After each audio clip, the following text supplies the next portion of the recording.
121. Tangya, this thief who stole the Tang clan's secret technique. Shrek Academy, outer courtyard. The sun shone brightly, its warmth spilling over the tree-lined path. Two young women walked briskly, holding hands. One had long golden hair, a pair of fluffy rabbit ears perched atop her head, a tall figure, and long, slender legs. The other was slightly shorter, but had an open, relaxed smile that drew the eye. They were Zhang Nanan and Tang Ya. Although they were contracted employees of the Ming'an Chamber of Commerce, spending a great deal of time at the Ice and Fire Yin-Yang-Yang, well handling affairs for the blue-silver immortal herb cultivation base, that didn't stop them from maintaining their undercover roles at Shrek Academy. The chamber paid well. Working 2 jobs and getting 3 paychecks was hard to refuse. With the president's approval, they even received a share of immortal herb distribution for their own cultivation. After switching paths, Zhang Nanan to Spell Cultivator, Imprint Faction, and Tang Ya to Body Cultivator, their cultivation and combat power had improved rapidly. Their talents had made them famous in the outer courtyard. Becoming core disciples of Shrek and entering the inner courtyard now seemed almost certain. The undercover pay was generous too, which made both of them all the more enthusiastic. "We'll be late, Nanan. Hurry up, we're picking up new recruits today," Tang Ya urged, tugging Zhang Nanan along with a hint of anxiety. Zhang Nanan looked a little helpless, but let Tang Ya pull her. "Don't worry, Xiao Ya." She glanced up, connected to the Ling Shu network, checked the built-in navigation map, and said, "The restaurant is just ahead on the right. We're almost there." They arrived at an elegant academy restaurant and took a quiet booth by the window. A young man with short blue hair and clear eyes was already seated. He stood and bowed when he saw them. "Team Leader Tang, Team Leader Zhang." Tang Ya waved, smiling. "Don't call me by my title here, just call me Senior Sister." "Ah, yes, Senior Sister Tang Ya, Senior Sister Zhang Nanan." The young man, Huo Yuhao, nodded, exchanged a few words to confirm identities, and added them on the Ling Shu network. It was their first real undercover meetup, and he looked a little nervous. "Don't be," Tang Ya said with a laugh. "Being an undercover agent isn't shameful at Shrek. About a third of the outstanding students have contracts with the chamber. Shrek knows, but they can't stop it. They just have to accept it," Zhang Nan added. "So relax. If you're worried about being exposed, why do you think I asked you to meet here? Just wait for the others." Tang Ya's tone was reassuring. Huo Yuhao relaxed, but then looked puzzled at Tang Ya's last remark. "Others? They're new recruits like you," Tang Ya said lightly. Before long, a petite girl in a first-year Shrek uniform entered. Her long black hair was tied into a neat side ponytail. Her eyes were bright emeralds. She wasn't strikingly beautiful, but her purity of temperament made her appealing. Her legs, pale and smooth under her short skirt, gave her an innocent look. Spotting Tang Ya and Zhang Nanan, she looked nervous, hurried over and bowed. "Hello, everyone. I'm Xiao Xiao, newly recruited by the chamber. Please take care of me." Tang Ya's eyes lit up. She couldn't resist a cute face. She reached out and pulled Xiao Xiao into the booth. "You don't need to be so formal. I've seen your file. Your clearance level is only a little lower than mine, and the president personally named you to the key training program. Your talent must be excellent. If you need anything, call me. I've got your back." Xiao Xiao flushed and blinked her emerald eyes, overwhelmed by Tang Ya's enthusiasm. "I understand, Senior Sister Tang Ya. Call me Sister Yaya," Tang Ya corrected. "Yes, Sister Yaya." Xiao Xiao was obedient. With everyone present, Tang Ya took the lead, going over the duties and precautions for chamber operatives at Shrek. After a summary, she sent detailed documents to Huo Yuhao and Xiao Xiao over the Ling Shu network. Huo Yuhao read carefully. Suddenly, a commotion rose from outside the restaurant. Huo Yuhao's mind reacted instinctively, and the spirit ability, spiritual probing, gained through his imprint training, quietly activated. Invisible sensing ripples spread outward and instantly painted the scene of the disturbance. 2 students were fighting in a crowd. From their uniforms, they looked like first years. One had an ordinary face, but the spirit he wielded, matched against the spirit compendium in the Ling Shu network, was the rare clear sky hammer. The other student, bloodied and being suppressed, made Huo Yuhao's attention snap to him. A flash of hatred crossed his eyes. It was Dai Huabin, the very person Huo Yuhao had come to Shrek for. As he focused on the fight, Huo Yuhao noticed Tangya no longer smiling. Her gaze had followed the Ling Shu network's detection feed and locked onto the student holding the clear sky hammer. Her expression had gone ice cold.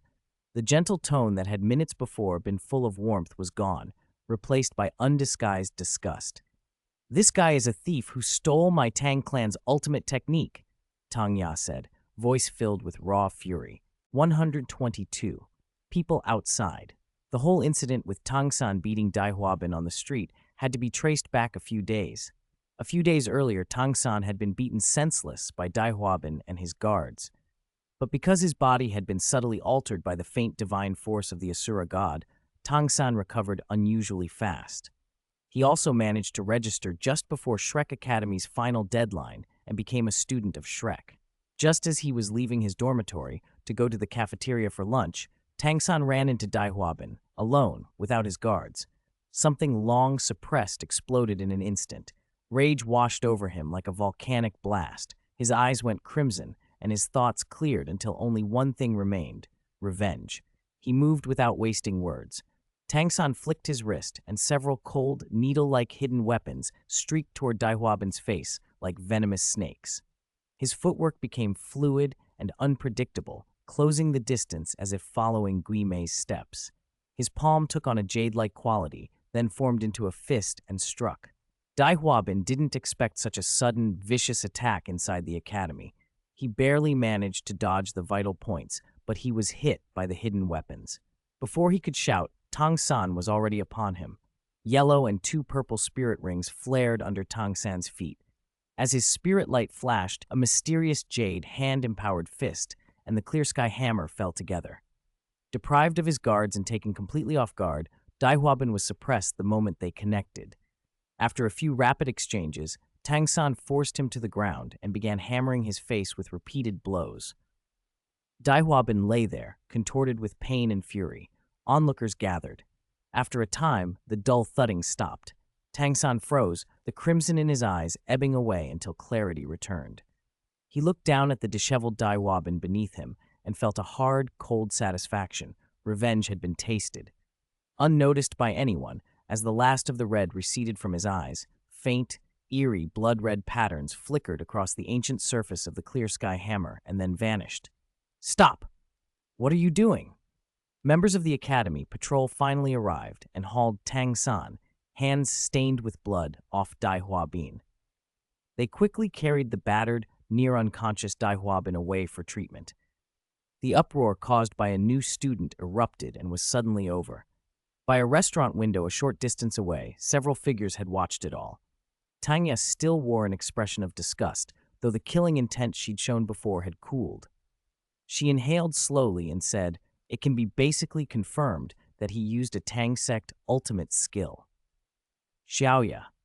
Jiang Nanan sounded hesitant, trying to dissuade her, but Tanya shook her head, her tone composed. "Don't worry, I'm not that impulsive." She glanced back at the street where blood still stained the pavement, eyes cold. "I'll report this first. After we verify the details, I'll deal with that thief." In a room where every scrap of light had been shut out, where one couldn't see their hand before their face, only muffled whimpers echoed. Then abruptly, the whimpering stopped. After a short pause, a woman's voice, slightly hoarse and edged with fatigue, spoke. "What is it?" It was Zhang Lexuan. There was irritation in her tone at being interrupted before she'd been fully satisfied. The figure behind her paused and patted her waist in a soothing gesture. Then a voice, a little deeper than usual, said, "There's an important message you need to see." Zhang Lexuan frowned. Her annoyance wasn't aimed at Kong Ming'an, though. Over time, any negative feelings toward him had faded. Instead, an increasing desire to be completely possessed by him had taken their place. How could the possessed truly resent their possessor? Her aggravation was directed at whoever had dared to interrupt them. Maybe they should be eliminated, she thought, briefly indulging in extreme impulse. She narrowed her eyes. The irritation rose, but she controlled it. She rolled to face him, propping herself up on her hands. The faint sound of metal chains dragging could be heard as she moved. She ignored it and slid a jade-like arm around Kong Ming'an's neck, pressing her flushed cheek to his shoulder as if to make sure he wouldn't leave. Once she was sure he intended to stay, she whispered in his ear, "What is it?" "It's about that Tang San." Kong Ming'an let her cling to him while his attention seemed immersed in the information flow of the Ling Shu network. One of my employees noticed him. Someone filed an intel bounty through the guild using internal contribution points. It looks like they want to confirm the facts before moving. They're being cautious, Kong Ming'an continued. Zhang Lexuan's eyes glittered in the dark like a cat's. She asked, in a leisurely elegant tone, "Do you need my help to handle it?" Although she had only recently assumed Shrek's top authority, much of her power derived from Muen's backing, so her exercise of that authority wasn't yet seamless. Still, if she chose to go after a new student, she could make it happen easily. Kong Ming'an gently shook his head, his attention returning from the Ling Shu network. No. He held the warm softness in his arms and rested a hand on her hip with an unusual patience. "He's a very valuable specimen. Let him develop naturally. You can target him. Just don't kill him." Zhang Lexuan understood. She pressed her lips to his earlobe and murmured, "Continue?" Kong Ming'an hesitated a moment but answered softly, At that moment, 3 quick restrained knocks came at the door. Thump, thump, thump. The intimate mood in the room snapped. Outside the door, 2 graceful figures stood together, Wu Ming and Han Ruoruo. Chapter 123. I cannot be your husband, partner, and lover all at once. After Muen publicly announced Zhang Lexuan as the next successor to the Sea God Pavilion, and she began to take over the Academy's affairs, Han Ruoruo and Wu Ming, who had always been close to her, naturally became her most capable right and left hands. Meticulous Han Ruoruo took on the de facto role of Secretary General, handling negotiations, paperwork, and coordination. Hot-blooded Wu Ming, with her fierce execution and strong spirit power, supervised implementation and led the teams on the ground.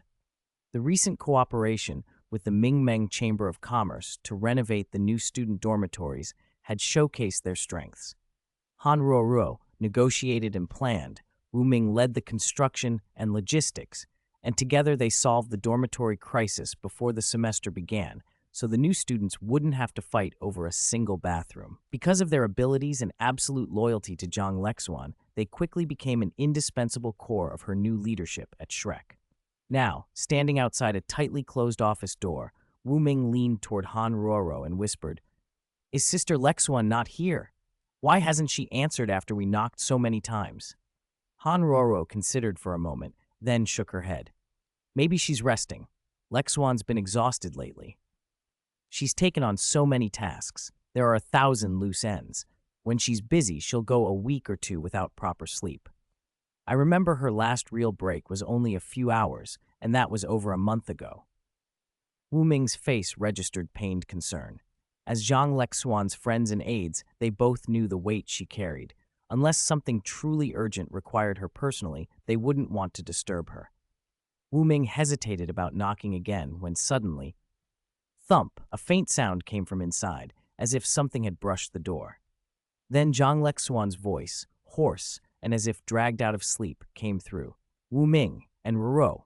Hearing Lexuan respond, Wu Ming visibly relaxed and peered at the crack in the door. "Sister Lexuan, are you okay? Did we wake you?" Zhang Lexuan's breathing sounded shallow on the other side. "I'm fine. I was just resting and lost track of time." Her voice had pauses and a fragile tone. "Is something wrong?" Wu Ming blinked. She hadn't expected Lexuan to sound so off. Maybe exhaustion had finally taken its toll. "Why don't you open the door and talk? The room's a bit messy." Lexuan answered then, as if deciding quickly, added, "Never mind. Tell me, what's the matter?" Wu Ming quickly explained the reason for their visit. "It's the Ming'an Chamber of Commerce. Their vice president, Miss Juzi, will be coming in 3 hours to finalize arrangements for cooperation. It's sudden, and she asked for your personal presence." There was a pause, then Lexuan's voice, still rough but steadier, replied, "Understood. I'll be there on time." Wu Ming was about to ask something else when Lexuan cut in, decisive despite the hoarseness. "I'll take a shower and change first." Wu Ming swallowed the unease in her chest, acknowledged the plan, exchanged a glance with Han Ruoruo, and the two said their goodbyes before leaving. Han Ruoruo's steps lagged slightly behind Wu Ming's. As she rounded the corridor, she looked back once more at the closed door. During the brief pauses in Lexuan's words, she thought she'd heard a suppressed, ragged breath, an odd, almost forced sound, and faintly, a rustling like metal chains dragged across the floor. The sound was subtle, but it triggered a flash of memory. Years ago, the blood-red chains that young man used had made a similar clinking. The resemblance made her stomach drop. She pursed her lips and forced the suspicion down. Lexuan had insisted she was fine. They shouldn't pry. Han Ruoro hurried after Wu Ming, but the doubt lingered like a bitter aftertaste. Inside the office, Zhang Lexuan had her arms wrapped around Kong Ming'an's neck like water snakes. Her back pressed against the cool wall, her feet no longer touching the floor. She tilted her head, eyes misty with a dependence that made her look both fragile and feverish, and breathed, as if confessing, "I think I understand what you like." Kong Ming'an smoothed the sweat-dampened hair at her temple with a helpless look. Illusion. He felt, with each repetition, that he was being pulled into something he couldn't quite control. It was strange and unsettling. Zhang Lexuan's gaze narrowed, a beguiling smile spreading across her lips. "But it's more honest than you are." Kong Ming'an stiffened and lowered his eyes to her. Complex emotion flickered across his face before he spoke, tone sharpening into admonishment. "Sister Lexuan, this is wrong. The boundaries between us have to be clear. I can't be your master, your dominator, your owner, and at the same time be your husband, partner, and lover. It's too chaotic." Zhang Lexuan tilted her head, showing no shame. If anything, there was a strangely innocent glow in her expression. With a soft look, she asked, "Why not?" Kong Ming'an fell silent, the argument seeming to fail where reason should have worked. So, reasoning with her doesn't work. By the way, how do you think the original work divided Wang Donger, Wang Chuer, and Tang Wutong? Was the initial Xiao Qi evenly split between 2 or 3? Kong Ming'an fell silent again. He could clearly see that Zhang Lexuan's logic was self-contained, virtually impregnable. More accurately, she had long since abandoned ordinary emotional reasoning and retreated into a dependence she had carefully constructed around him. He said nothing, simply lowered his head and looked into the eyes of the woman in his arms. Seeing his mute expression, Zhang Lexuan smiled with satisfaction. The hand around his neck tightened slightly, drawing his face closer until they could hear each other breathe, and she whispered, "So, continue?" Kong Ming'an stared at those dark, infatuated eyes and finally answered in a barely audible voice, "Continue." Her smile curled like a blooming datura, enchanting and dangerous. She had 3 hours to prepare. 2 would have been plenty, but this was her only break in 2 weeks, and she intended to savor every minute. 3 hours later, in a stately, elegantly furnished conference room inside Shrek Academy's inner court, Juzi sat at the head of one side of the long table. Around her were a few core members of the Chamber of Commerce, small in number, but each radiating steadiness and sharp eyes. They waited in silence. The only sound in the room was the quiet of breathing. The door opened, and the Shrek Academy delegation led by Zhang Lexuan entered. Juzi's gaze fell immediately on the woman at the head of the group. Zhang Lexuan wore a perfectly tailored black executive uniform that emphasized her tall, graceful figure. Under the skirt, long legs were sheathed in sleek black stockings. Each step she took was measured and composed. She kept the cool, aloof demeanor of someone accustomed to authority, yet up close her jade-like skin showed the faintest flush of life. When she shifted her eyes, a lazy, mature charm shimmered through, lending an unexpectedly dangerous allure to her usually icy temperament. Juzi's fingers tightened almost imperceptibly around the document in her hand, a flash of understanding and sharpness passing through her eyes. Zhang Lexuan hid it well, but Juzi had instantly sensed a familiar aura, like recognizing one of her own. Could it really be? Her frown deepened. Zhang Lexuan took the main seat and returned Juzi's cool appraisal with an even, slightly hoarse voice that hinted at a new magnetism. "Vice President Juzi, I apologize for the wait." Juzi recovered her composure and offered a practiced smile. "Elder Zhang, you are too polite. We just arrived." Without wasting pleasantries, Zhang Lexuan asked, "Why has Vice President Juzi come on such short notice?" Juzi smiled and motioned to her assistant, who pushed a thin file toward Zhang Lexuan. "Naturally, to remove some unnecessary obstacles for our deeper cooperation." She watched Zhang Lexuan pick up the file and added, This is a small token from the Chamber of Commerce, evidence, if you will. Zhang Lexuan opened the file and scanned it. As she read, her expression sharpened. The file contained clear documentation of numerous violations, corruption, bribery, abuse of power, committed over recent years by more than a dozen senior teachers in the outer court. Dates, locations, names, sums, and even partial video recordings were included, leaving little room for doubt. One notable case involved Spirit Department teacher Zhou Yi, who used her husband Fan Yu's position in the Soul Tool Department to manipulate promotions and illegally expel students, causing irreversible physical harm to several of them. Zhang Lexuan closed the file and looked up at Zhu Zi, her gaze serious and probing. What does the Chamber of Commerce want?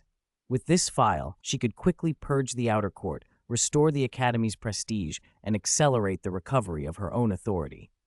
It made no sense that Zhu Zi would give such a boon for nothing. There had to be an ulterior motive. But Zhu Zi only shook her head slightly. Her eyes, calm and soft, seemed to see beyond Zhang Lexuan's composed exterior into an inner, hidden place. Her voice was quiet, but strangely penetrating. No need. Zhang Lexuan's brow knit in confusion. Why? Zhu Zi's smile deepened, threaded with a knowing amusement. She chuckled softly and said, "Because we are the same." Zhang Lexuan didn't fully understand, but the amusement behind Zhu Zi's glasses felt familiar. Still, one thought surfaced unbidden. How many people does he have around him? At Ming'an Chamber of Commerce headquarters, in Kong Ming'an's private room, he was blissfully unaware that his reputation was being damaged. Though, to be fair, anyone who knew him knew that his reputation in such matters had never been spotless. Even if he found out, he wouldn't care. If ruin had already come, what was there left to fear? The Ice Empress lay sprawled across the soft, oversized bed that had once belonged to Kong Ming'an. Her small body nestled into the bedding as a pair of delicate feet, clad in sheer black stockings, idly tapped the air. At a nearby desk, Kong Ming'an sat with his eyes half closed. Streams of silver data flickered through his gaze. His consciousness was immersed in the Lingshu network, scrolling rapidly through detailed reports on Shrek Academy's current incoming students. A torrent of information cascaded before him, and at the top of the list was, unsurprisingly, Tang San. He had been assigned to Class 1, lucky enough, it seemed, to fall under Zhou Yi's strict and eccentric tutelage. If Zhu Zi handed that file to Zhang Lexuan would almost certainly move against the outer court to consolidate power. She would make an example of someone, and Zhou Yi was a perfect target. Tang San could get caught in the crossfire. The Academy's internal data already recorded his enrollment conflict with Dai Huabin. Personality tags like irritable and paranoid were highlighted, ensuring he would draw special scrutiny. Fate, it seemed, enjoyed cruel games, tormenting Tang San to the extreme without spoiling Kong Ming'an's plan, yet stopping short of outright ruin. Full of spiteful irony. Throw Tang San aside for now. Let him deal with his own matters. Kong Ming'an turned his attention to Huo Yuhao. Unlike the original timeline, Huo Yuhao hadn't been placed in Zhou Yi's class, but in Class 2. Thanks in part to the body sect's influence, Dai Huabin had also been assigned to Class 2. Although this meant Huo Hao no longer had Tianmeng, Old Yi, and the Snow Empress supporting him as in the original story, his innate willpower aptitude was maxed out, and his comprehension ability was excellent. His innate spirit power was only average, but the body sect was willing to take him on. He had chosen to cultivate both as a body cultivator and a spell cultivator, the latter following the path of self-condensation. With that temperament and choice, Kong Ming'an was almost certain Huo Yuhao's prospects were good and worth investing cultivation resources in long term. He also gave a little attention to Xiao Xiao. She had twin spirits, both of them tool spirits. The 9-phoenix flute was notable, but the 3-live soul-suppressing cauldron was particularly useful for assisting body refining. Xiao Xiao was currently a body cultivator and had been placed in Class 3 alongside Ning Tian, the young lord of the 9-treasure glazed tile school, who was now cooperating closely with the Chamber of Commerce and had temporarily chosen the imprint faction's spell cultivator path. Twin spirits are already 1 in 10,000. Twin tool spirits are rarer still. From a quick observation, Xiao Xiao's aptitude fit a plan Kong Ming'an was still sketching, provisionally titled Divine Artifact. That was why she'd been flagged as another key candidate for observation and cultivation.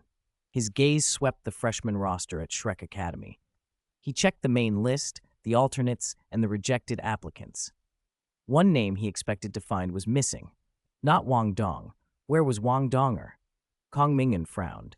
He'd kept a close watch on this special individual, the daughter of sea god Tang San. It wasn't just her connection to god realm Tang San that mattered. More importantly, there was a strong possibility that some trace of her father's divine thought or divine imprints remained attached to her soul. That would make her a precious specimen he needed. With it, he could potentially interfere in the god test on lower realm Tang San and make a play for the sea god's seat. Where was she? He ran another full-range search. The result was the same. Nothing. Gone? A flicker of doubt crossed Kong Ming'an's mind. Had one of his previous actions altered Wang Donger's fate? Since arriving in this world, he'd recruited the Snow Empress and the Ice Empress, founded the Ming'an Chamber of Commerce, promoted a new cultivation system, and intervened in Shrek Academy's internal affairs. He'd unknowingly changed too many predetermined destinies. Wang Donger could plausibly have been affected. He considered possible locations. The Clear Sky Sect was a reasonable guess. As their little princess, the disappearance of Da Ming and Ming might have made the sect clamp down and keep her safe inside. God realm Tang San was under the God of Destruction's watch. He couldn't make small moves, so the original leash plan seemed unlikely.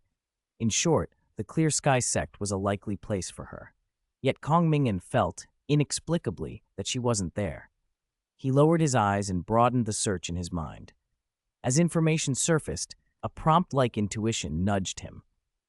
On impulse, he reached out over the Lingshu network and messaged Miss Meng, who was at the Sun Moon Royal Soul Engineer Academy. Meng, send me the admitted student list for the Sun Moon Royal Soul Engineer. Reply came almost at once.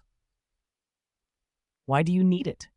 XX year Sun Moon Royal Soul Engineer Academy student roster. The Academy has expanded enrollment this year and extended the application period, so enrollment isn't completely finished yet. I copied this roster from a subsystem of the Academy's internal Lingshu network. It'll do for now. If not, I can send another one in a few days. Thanks. Say something more practical than thanks. If I'm right, I'll be back soon. Then I'll wait for you.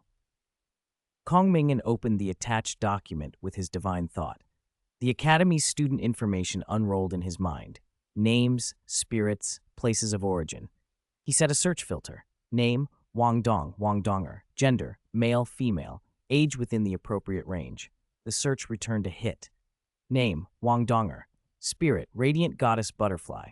Current status, enrolled, third-year student, Soul Engineer Operation Department. Years of study, 2 years. Kong Ming'an was speechless for a moment. 2 years of study? That meant Wang Donger had left the Clear Sky Sect roughly 2.5 years ago.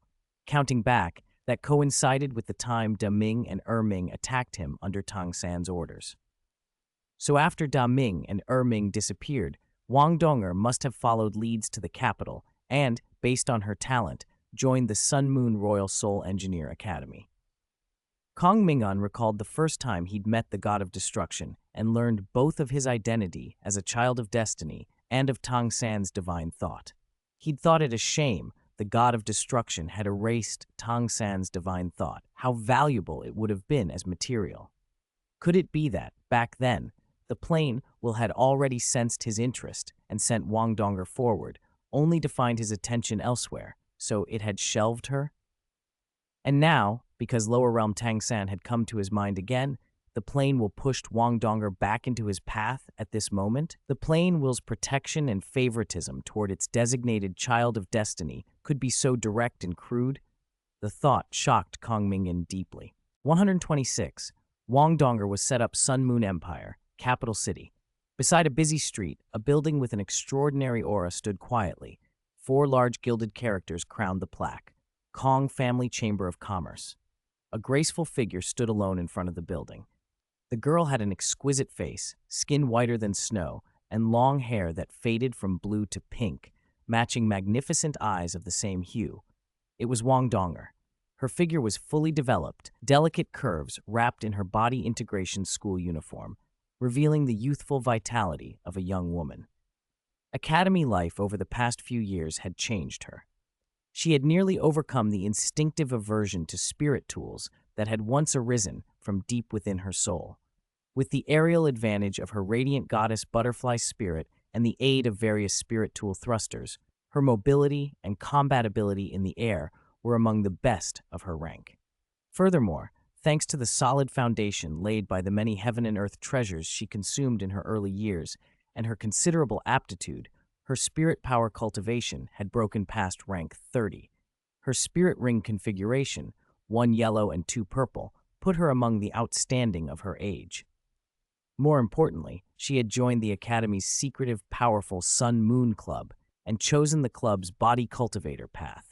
That had massively strengthened her physique and made her fighting style more versatile. The reason she stood before the Kong Family Chamber of Commerce today was the club's summons. A few days earlier, during a club activity, she had received a notification. Esteemed student Wang Donger, based on the club's comprehensive assessment, you have preliminarily qualified to become a core member of the club. Please proceed to the Kong Family Chamber of Commerce at the designated time for the final aptitude assessment. After more than 2 years at the Sun Moon Royal Soul Engineer Academy and over a year in the Sun Moon Club, Wang Donger knew exactly what core member meant.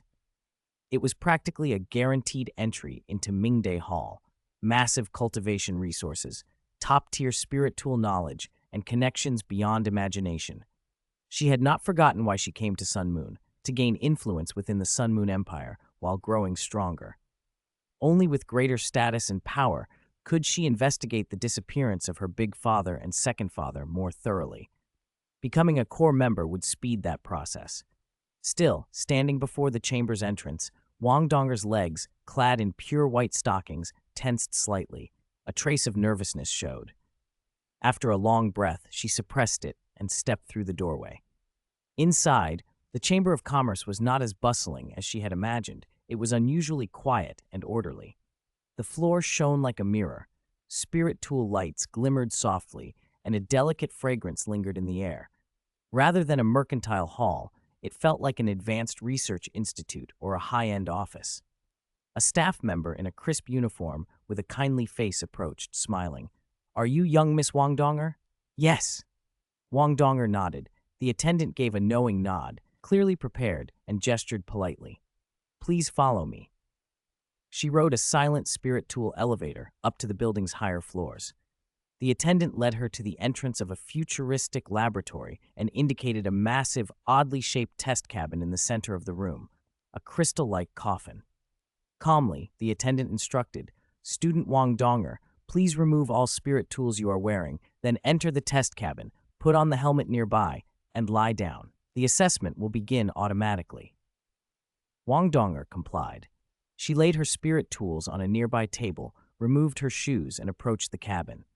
The door slid open soundlessly, revealing soft, ergonomic padding within. She lay down and fitted the helmet linked to numerous circuits.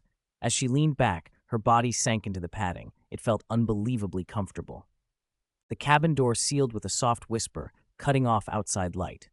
As the door closed, a calm, androgynous voice, somewhat non-human, sounded in her mind. Life signs connection detected. Verifying identity. Identity confirmed. Test subject Wanger. Welcome to your first access of the Lingshu network. Initializing user interface. User detected as first-time access.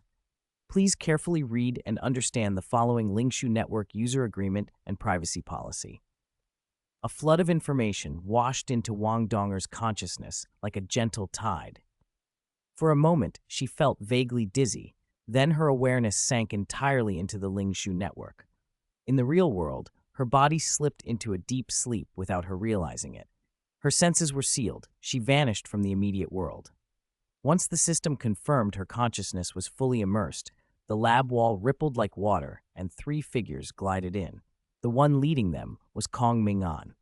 A faint blue stream of light flickered in his eyes as his gaze passed through the test cabin, through Wang Donger's sleeping body, and rested on her soul. Beside him, a white-haired, blue-eyed girl naturally linked her arm with his. her curious eyes glancing at Wang Donger inside the cabin with bright interest. "So this is your target, Ming'an. She's really pretty. I'm starting to suspect your intentions, Ming'an, are a bit improper," she teased.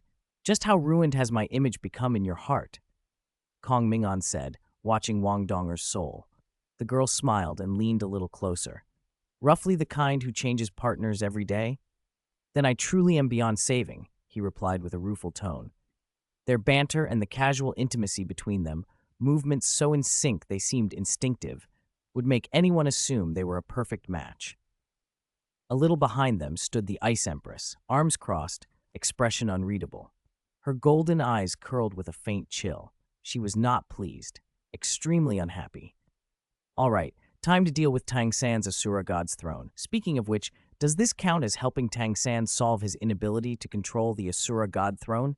Shouldn't Tang San thank us?" 127. On the Birth of Chimeras. Meng Hongqin watched the young woman in the testing cabin. Her eyes were closed, her expression calm, as if sleeping. Meng watched for a while, then finally shook her head and gave up. "Aside from being pretty, I don't see anything special about her. Are you sure you're not just after her looks?" Kong Ming'an ignored the teasing in the last half of the sentence. He said slowly, "Don't underestimate her. In a sense, she can be considered the God King's daughter."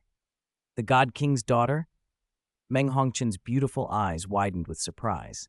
She nudged him playfully with an elbow. "You actually dare touch the God King's daughter? You've got gall."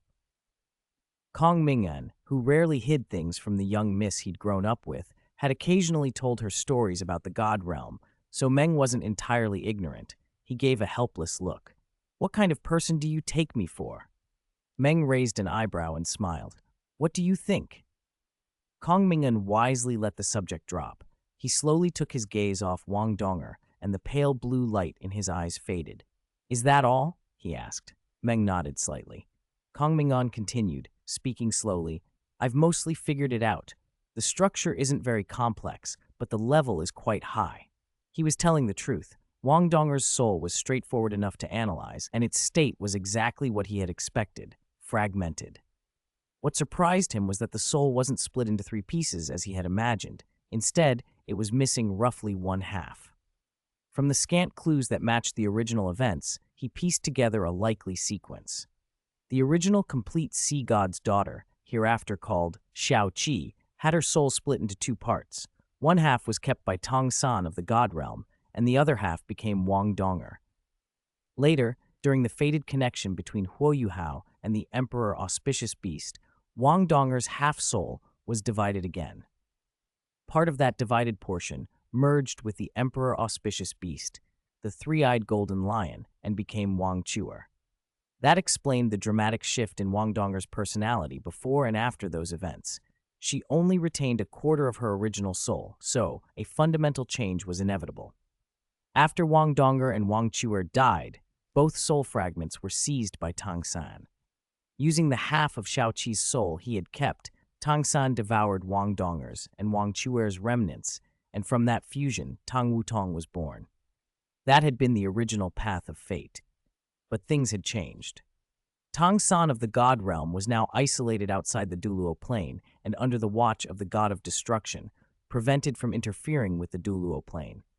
Because of that intervention, Wang Donger's soul had remained only half intact and had not been further divided. The soul seal Tang San had placed on her had gradually degraded over time.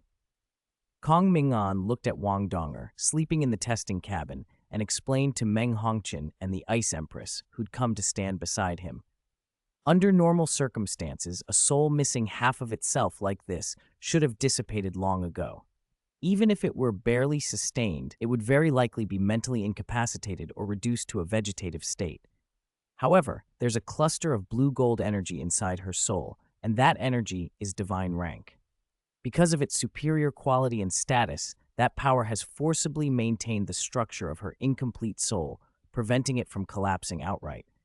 The one who left it used it crudely, no finesse, almost no skill, relying purely on power level to hold things together.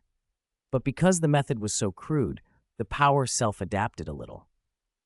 The divine thought within it doesn't have independent consciousness. It's more like a preset program. Its core instruction is to autonomously maintain the soul seal and keep the host's soul from collapsing. As time passed, this trace of divine thought slowly fused into her soul in a way that resembles a third spirit, continuing to prevent her soul from disappearing. Of course, this isn't permanent. At the current rate of consumption, that divine power and the residual divine thought will naturally dissipate in about 2 to 3 years. When that happens, not only will this third spirit vanish, but her incomplete soul will lose its last support and collapse completely. The Ice Empress listened closely, eyes clear with comprehension.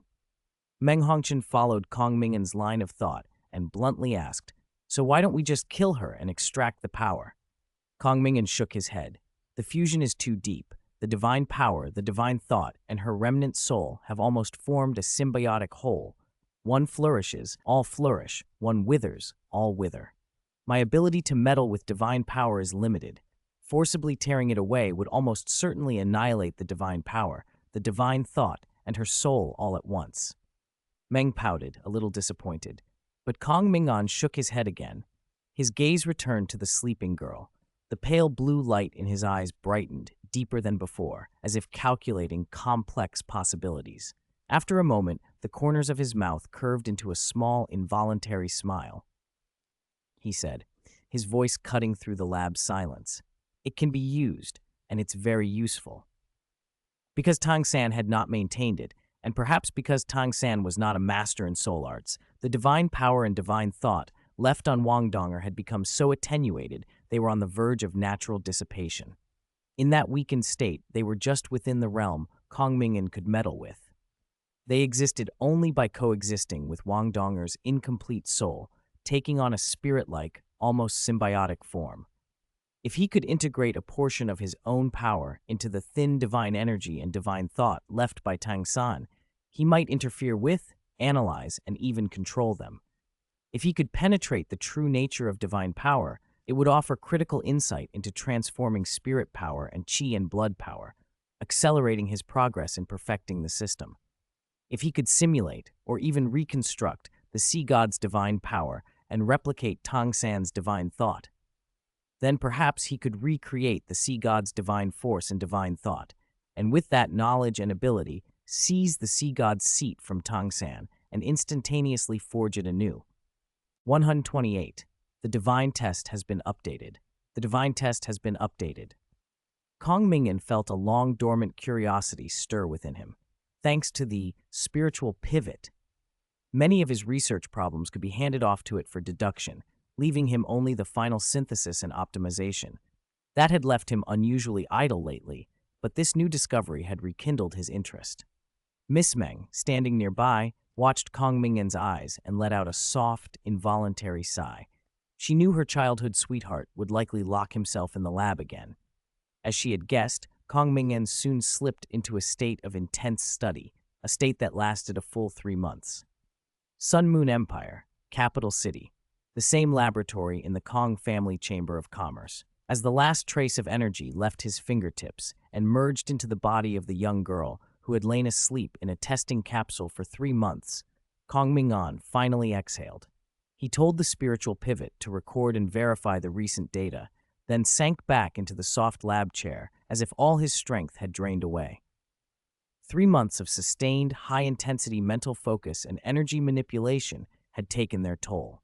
Though the research had gone smoothly with almost no wasted effort, the instant he closed his eyes, a fatigue that seemed to come from the depths of his soul washed over him like a tide, threatening to drown his awareness. He had really thrown himself into his work this time. He stayed leaned against the chair, too drained even to go to the resting area. His eyelids drooped, and soon he fell into a deep, dreamless sleep. After an unknown time, warmth and a faint, pleasant fragrance roused him. The scent was elegant and familiar, with a trace of sweetness that eased his taut nerves. He opened his eyes to a familiar ceiling seen from an odd angle. Only about a third of it was visible. He shifted and realized his head rested on something soft. When he moved his gaze, he met Meng Hongqian's eyes, gentle and smiling. He was lying on the sofa with his head in her lap. "How long did I sleep?" His voice was thick with sleep. Meng Hongqin brushed a stray lock of black hair from his forehead and answered softly, "Not long, about 10 hours." Kong Ming'an made a small affirmative sound and slowly pushed himself up. The exhaustion had lifted, replaced by the clarity that comes after deep rest. He glanced around. Only he and Meng Hongqin remained in the laboratory. "Where's the Ice Empress?" he asked. Meng Hongqin's expression didn't change. "The senior Ice Empress? She said a few days ago she was bored here and went to find the senior Snow Empress. She didn't mention that for the past 3 months she had been almost inseparable from Kong Ming'an, wiping his face now and then, straightening his collar, offering her lap for him to rest on when he was exhausted. Those small intimacies had been a huge annoyance to a certain irritable scorpion, who'd finally decided that out of sight was out of mind and stomped off in a huff. Despite her outward composure, a private flicker of triumph and relief flashed through Meng Hongqin. She wasn't immune to jealousy. She steered the conversation back to business. "Did the research go smoothly?" Kong Ming'an snapped back to attention and nodded. "Extremely smoothly." He thought for a moment, then rose from the sofa. Stretching his stiff neck, he smiled, and with a slight shift of mind, summoned silver spatial runes beneath the massive testing capsule that held the sleeping Wangdonger. He reached out and slipped an arm around Meng Hongqin's waist. A silver-gray spatial gateway unfolded and then slid forward, swallowing Kong Ming'an, Meng Hongqin, and the nearby testing capsule. The lab fell silent again. On the other side, Shrek Academy, outer court training ground. It was mid-afternoon. Mornings at Shrek were for classes. Afternoons were for students to arrange for themselves. Now, on the circular track, a boy ran laboriously, step by step, bearing a load far heavier than any ordinary student would. Sweat soaked his clothes into dark streaks. His face, usually mild, had been twisted by exhaustion and a suppressed anger. It was Tang San. These 3 months of freshman life had been torture for him. Because of the incident on arrival with Dai Hua Bin, and because of the clear sky hammer spirit and spirit rings he'd shown that exceeded the expected configuration for a freshman spirit master, he'd drawn the special attention of his homeroom teacher, Zhao Yi. At first, Zhou Yi's rigorous, results-only style had reminded him of his old mentor, Yu Xiaogong. There are no useless spirits, only useless spirit masters. That first day's lap running even stirred a familiar, long-missed feeling in him. But everything changed after Zhou Yi was challenged by several team-leading teachers. She seemed to go mad, instituting brutal extra training and expelling any student who couldn't endure it. Within a week, Class 1 had been whittled down to fewer than 10 students. And Tang San, the most talented among them, was subjected to almost cruel standards. His physical training was often several times that of the others, euphemistically called potential excavation. Failure meant threats of expulsion. Now he paced the track with metal blocks strapped to him at quadruple the normal weight, driven by one hard sentence Zhou Yi had thrown at them all. "If you don't pass the freshman assessment, get out of Shrek." "That old hag, she's courting death," Tang San cursed inwardly, each breath burning like coals as his lungs heaved. He ground his teeth and pulled what remained of his strength into each step, determined to finish the inhuman drill. He knew that failure would only bring worse punishment. Just as his vision began to blur from oxygen deprivation, a deep, cold voice sounded within his soul. "God test has been updated." Hearing the voice of the God test echoing from the depths of his soul, Tang San, already near his limit and breathing shallowly, froze for a moment, then was swept by uncontrollable joy. The God test had been updated. There was no question in his mind. This had to be the work of his main body in the God realm. Though his memory was incomplete, he remembered enough. A divinity's divine test can only be altered by the divinity himself. Only his main body, as the sea god, could interfere with the sea god's divine test. Unless the main body fell and the sea god's throne became vacant, no one else could possibly tamper with it. For someone to forcibly change the sea god's test while the main body still lived was absurd. Therefore, the change had to mean one thing: his main body had acted. If his main body could interfere, then its situation in the God realm had improved. Excitement flared through Tang San, but he didn't hesitate. Pushing through the agony and the fuzziness at the edges of his mind, he forced his awareness to read the updated test. Sea God's fourth test. Content: continue running training, surpass your own limits. Reward: Asura God Divine Force infusion.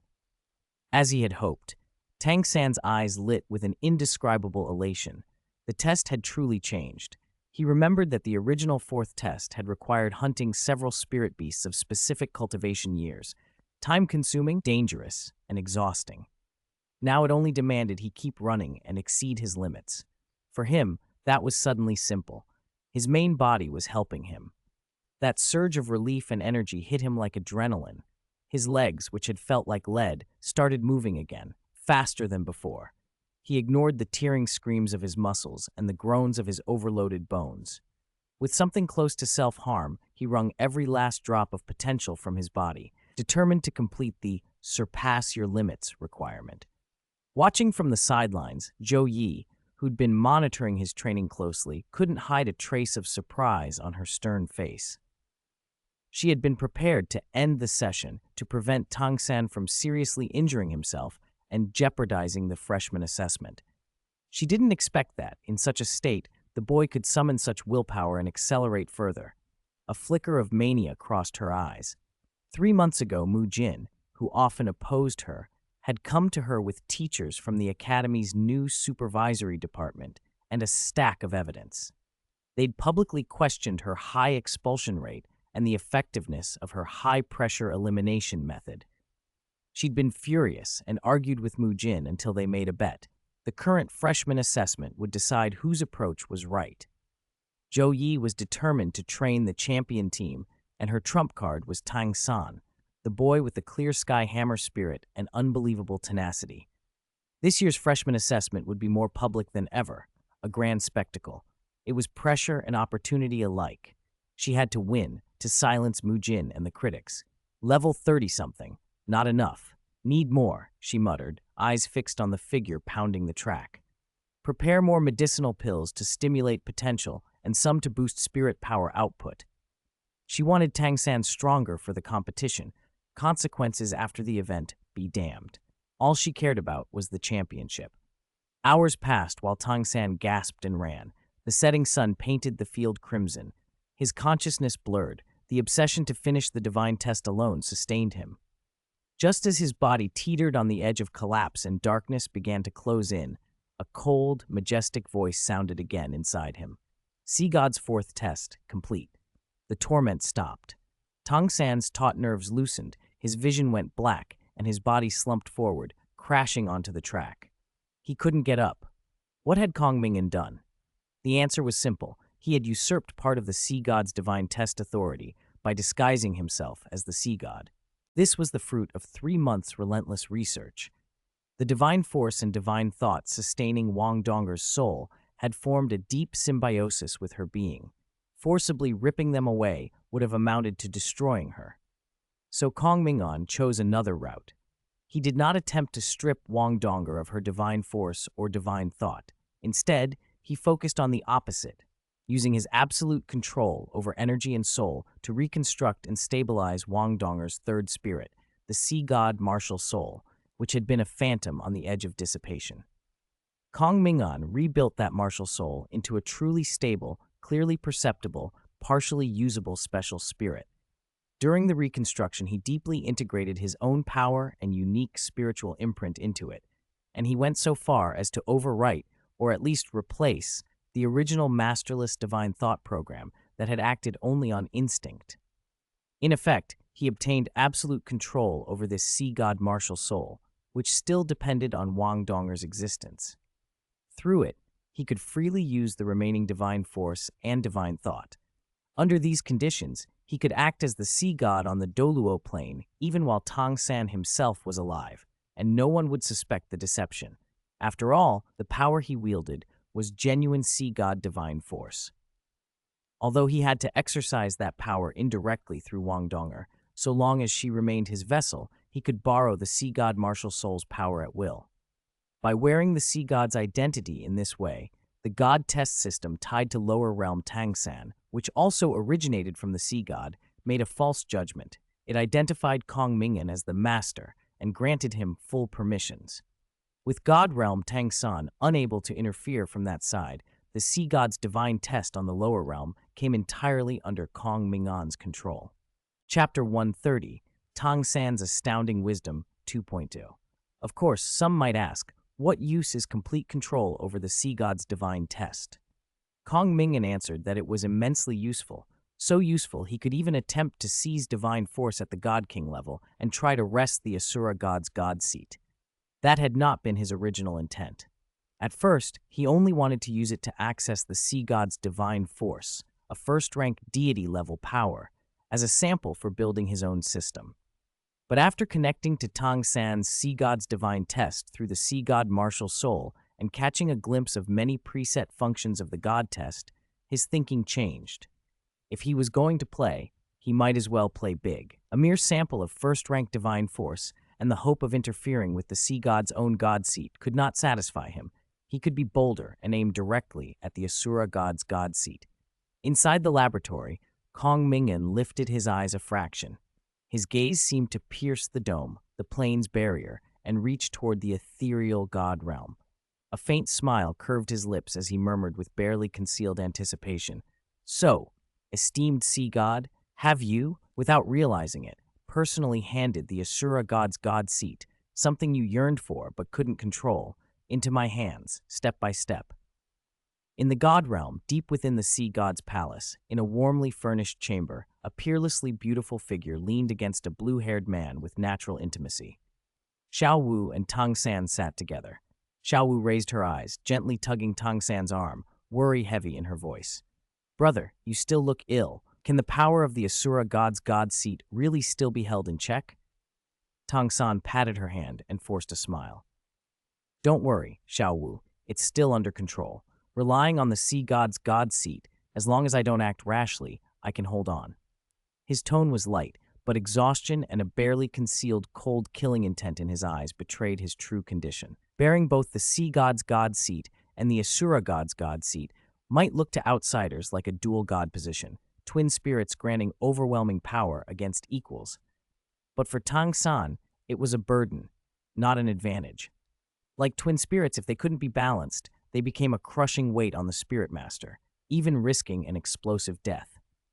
He could discard the Asura god's god seat and keep only the sea god's, which would immediately solve his predicament, but he could never bring himself to do so. Anger and helplessness flickered across Tang San's face. If not for the god of destruction's forceful interference, pushing him from the god realm council and stripping him of his authority over the god realm's core, he would not have been forced to retreat to the sea god's palace and wrestle so hard just to stabilize himself. He was about to talk further with Xiao Wu to calm his rising fury when a subtle change made him pause. His clone in the lower realm, the one he had possession of with his divine sense, had just completed another god test. Because the duoplane strongly repelled him and the god of destruction monitored everything, Tang San could no longer interfere directly in the lower realm as before. All he could do was distribute rewards to his self, in the lower realm through the sea god's divine test's legitimate channels. That was enough. Through successive god tests, he could gradually siphon off and transmit the portions of the Asura god's god seat he could not yet control, the parts that repeatedly triggered his cold killing intent, as rewards into that lower realm body. This would accelerate its growth and turn it into an excellent pollution-bearing vessel. On one hand, he could temporarily deposit those uncontrollable fragments into the vessel, reducing the backlash he himself suffered. On the other, once the vessel adapted to and mastered the manageable part of the Asura god's power, Tang San could try to retrieve the difficult portions bit by bit. Gradually integrating and mastering it this way would make controlling the Asura god's god seat far easier later on. Truly worthy of his astounding wisdom, he thought with a faint smile. No more hesitation. He gathered himself and fully activated the sea god's god seat, using its divine force to suppress the restless Asura god's influence inside him. Then, like a surgeon with the most precise scalpel, he guided the sea god's divine force to extract and strip away the most unruly strands of the Asura god's power. He took only tiny wisps, just enough for his plan. By his calculations, his lower realm self was at most at spirit elder or spirit ancestor level, the amount of Asura God's divine force it could tolerate was severely limited. Only after breaking into the divine rank could it bear a substantial load of Asura power. This time, however, something felt off. Tang San frowned. Previously, sending such a wisp through the connection between the sea god's god seat and the sea god's divine test into the lower realm clone had always been quick. Now it felt slower, as if the vessel on the other side hadn't yet reached its carrying capacity. He hesitated for a heartbeat, then dismissed the doubt. The transmission relied on the connection between his sea god's god seat and the sea god's divine test, and that divine test was bound to his clone. Short of his own death, who could interfere? Not even destruction. Yet the carrying capacity of his clone in the lower realm had clearly increased. The simplest explanation was that the clone had obtained some opportunity. Maybe it had entered the ice and fire yin-yang well and acquired immortal herbs, or fused several spirit bones. That would easily account for the sudden rise in what it could hold. If the vessel could bear more Asura divine force, Tang San had every reason to continue. The more Asura power the clone could accept, the faster it could break through to divine rank and set his larger plan in motion. With that in mind, he resumed stripping off the Asura god's power and transmitting it, little by little, into the god test until it reached its limit. "Clone, you must grow well," he whispered, sending the wish down through the channels of fate. Chapter 131, The Fifth Spirit Ring, Asura God Ring Duluo Plain, Shrek Academy, Medical Area. In a private ward, Tang San lay on the sickbed, sleeping deeply. His body had already been fully restored thanks to the healing spirit masters and the infusion of Asura God's divine force a short while earlier. Unnoticed, 3 figures stood silently in a corner of the ward. Their presence was cloaked by a special spiritual simulation domain. Neither physical sight nor spirit detection could sense them. They were Kong Ming'an, Meng Hongchen, and Wang Donger, still asleep inside the testing pod. Under the domain Kong Ming'an had constructed, a vast, profound azure phantom rose next to Tang San's bed. The sea god martial soul, stabilized and reinforced by Kong Ming'an with Wang Donger's connection. The sea god martial soul lifted an arm of pure blue light and pointed a fingertip toward the unconscious Tang San. From Tang San, a subtle, dark red thread of energy streamed forth, carrying a chilling, killing intent that made one's heart race. The sea god martial soul drew that thread into its palm. The dark red energy condensed into a writhing mass. Under Kong Ming'an's control, the mass slowly rotated and tightened. Golden patterns appeared, and the dark red energy finally formed a spirit ring that radiated a terrifying aura. Meng Hongchen, who had watched the entire process, unconsciously frowned as she leaned closer to Kong Ming'an. "This spirit ring, it feels sinister," she whispered. When the dark red ring took shape, a vast, blood-soaked killing intent washed over her. Even a faint perception of it made her thoughts waver, summoning extreme murderous imaginings, ways to kill the Ice Empress who always stayed close to Kong Ming'an, to eliminate the Snow Empress, to remove Shu Tianzhen, to get rid of anyone who might come near Kong Ming'an, and thereby monopolize him completely. Meng Hongchen was shocked at herself. Only after she forced her gaze away did those notions subside and her mind clear. "This is a god-bestowed spirit ring, condensed primarily from Asura God's divine force," Kong Ming'an said softly, his eyes fixed on the ring with a note of anticipation. "This is our greatest gain from this trip." He had used his interference with the sea god's divine test to trick God Realm Tang San into releasing extra Asura God divine force and forged a god-bestowed spirit ring from it for himself. After using the sea god martial soul to enter the sea god's divine test and probing its mechanisms, Kong Ming'an had roughly understood how the divine test operated. He had discovered a built-in advanced function within the sea god's divine test, a method for condensing a god-bestowed spirit ring. Since he already knew how to condense ordinary spirit rings, controlling this process proved manageable. He realized that condensing a god-bestowed spirit ring required a certain amount of divine force as the energy foundation. That made him think of the Asura god's divine force that God Realm Tang San had been channeling through the god test. A plan formed naturally. If he used that descending Asura god divine force as raw material, could he condense and absorb a god-bestowed spirit ring tuned to his own spirit? Might he be able to bypass intermediate steps and directly control some of the God-King level power after absorbing it? Failing that, could he at least obtain a sample of God-King power?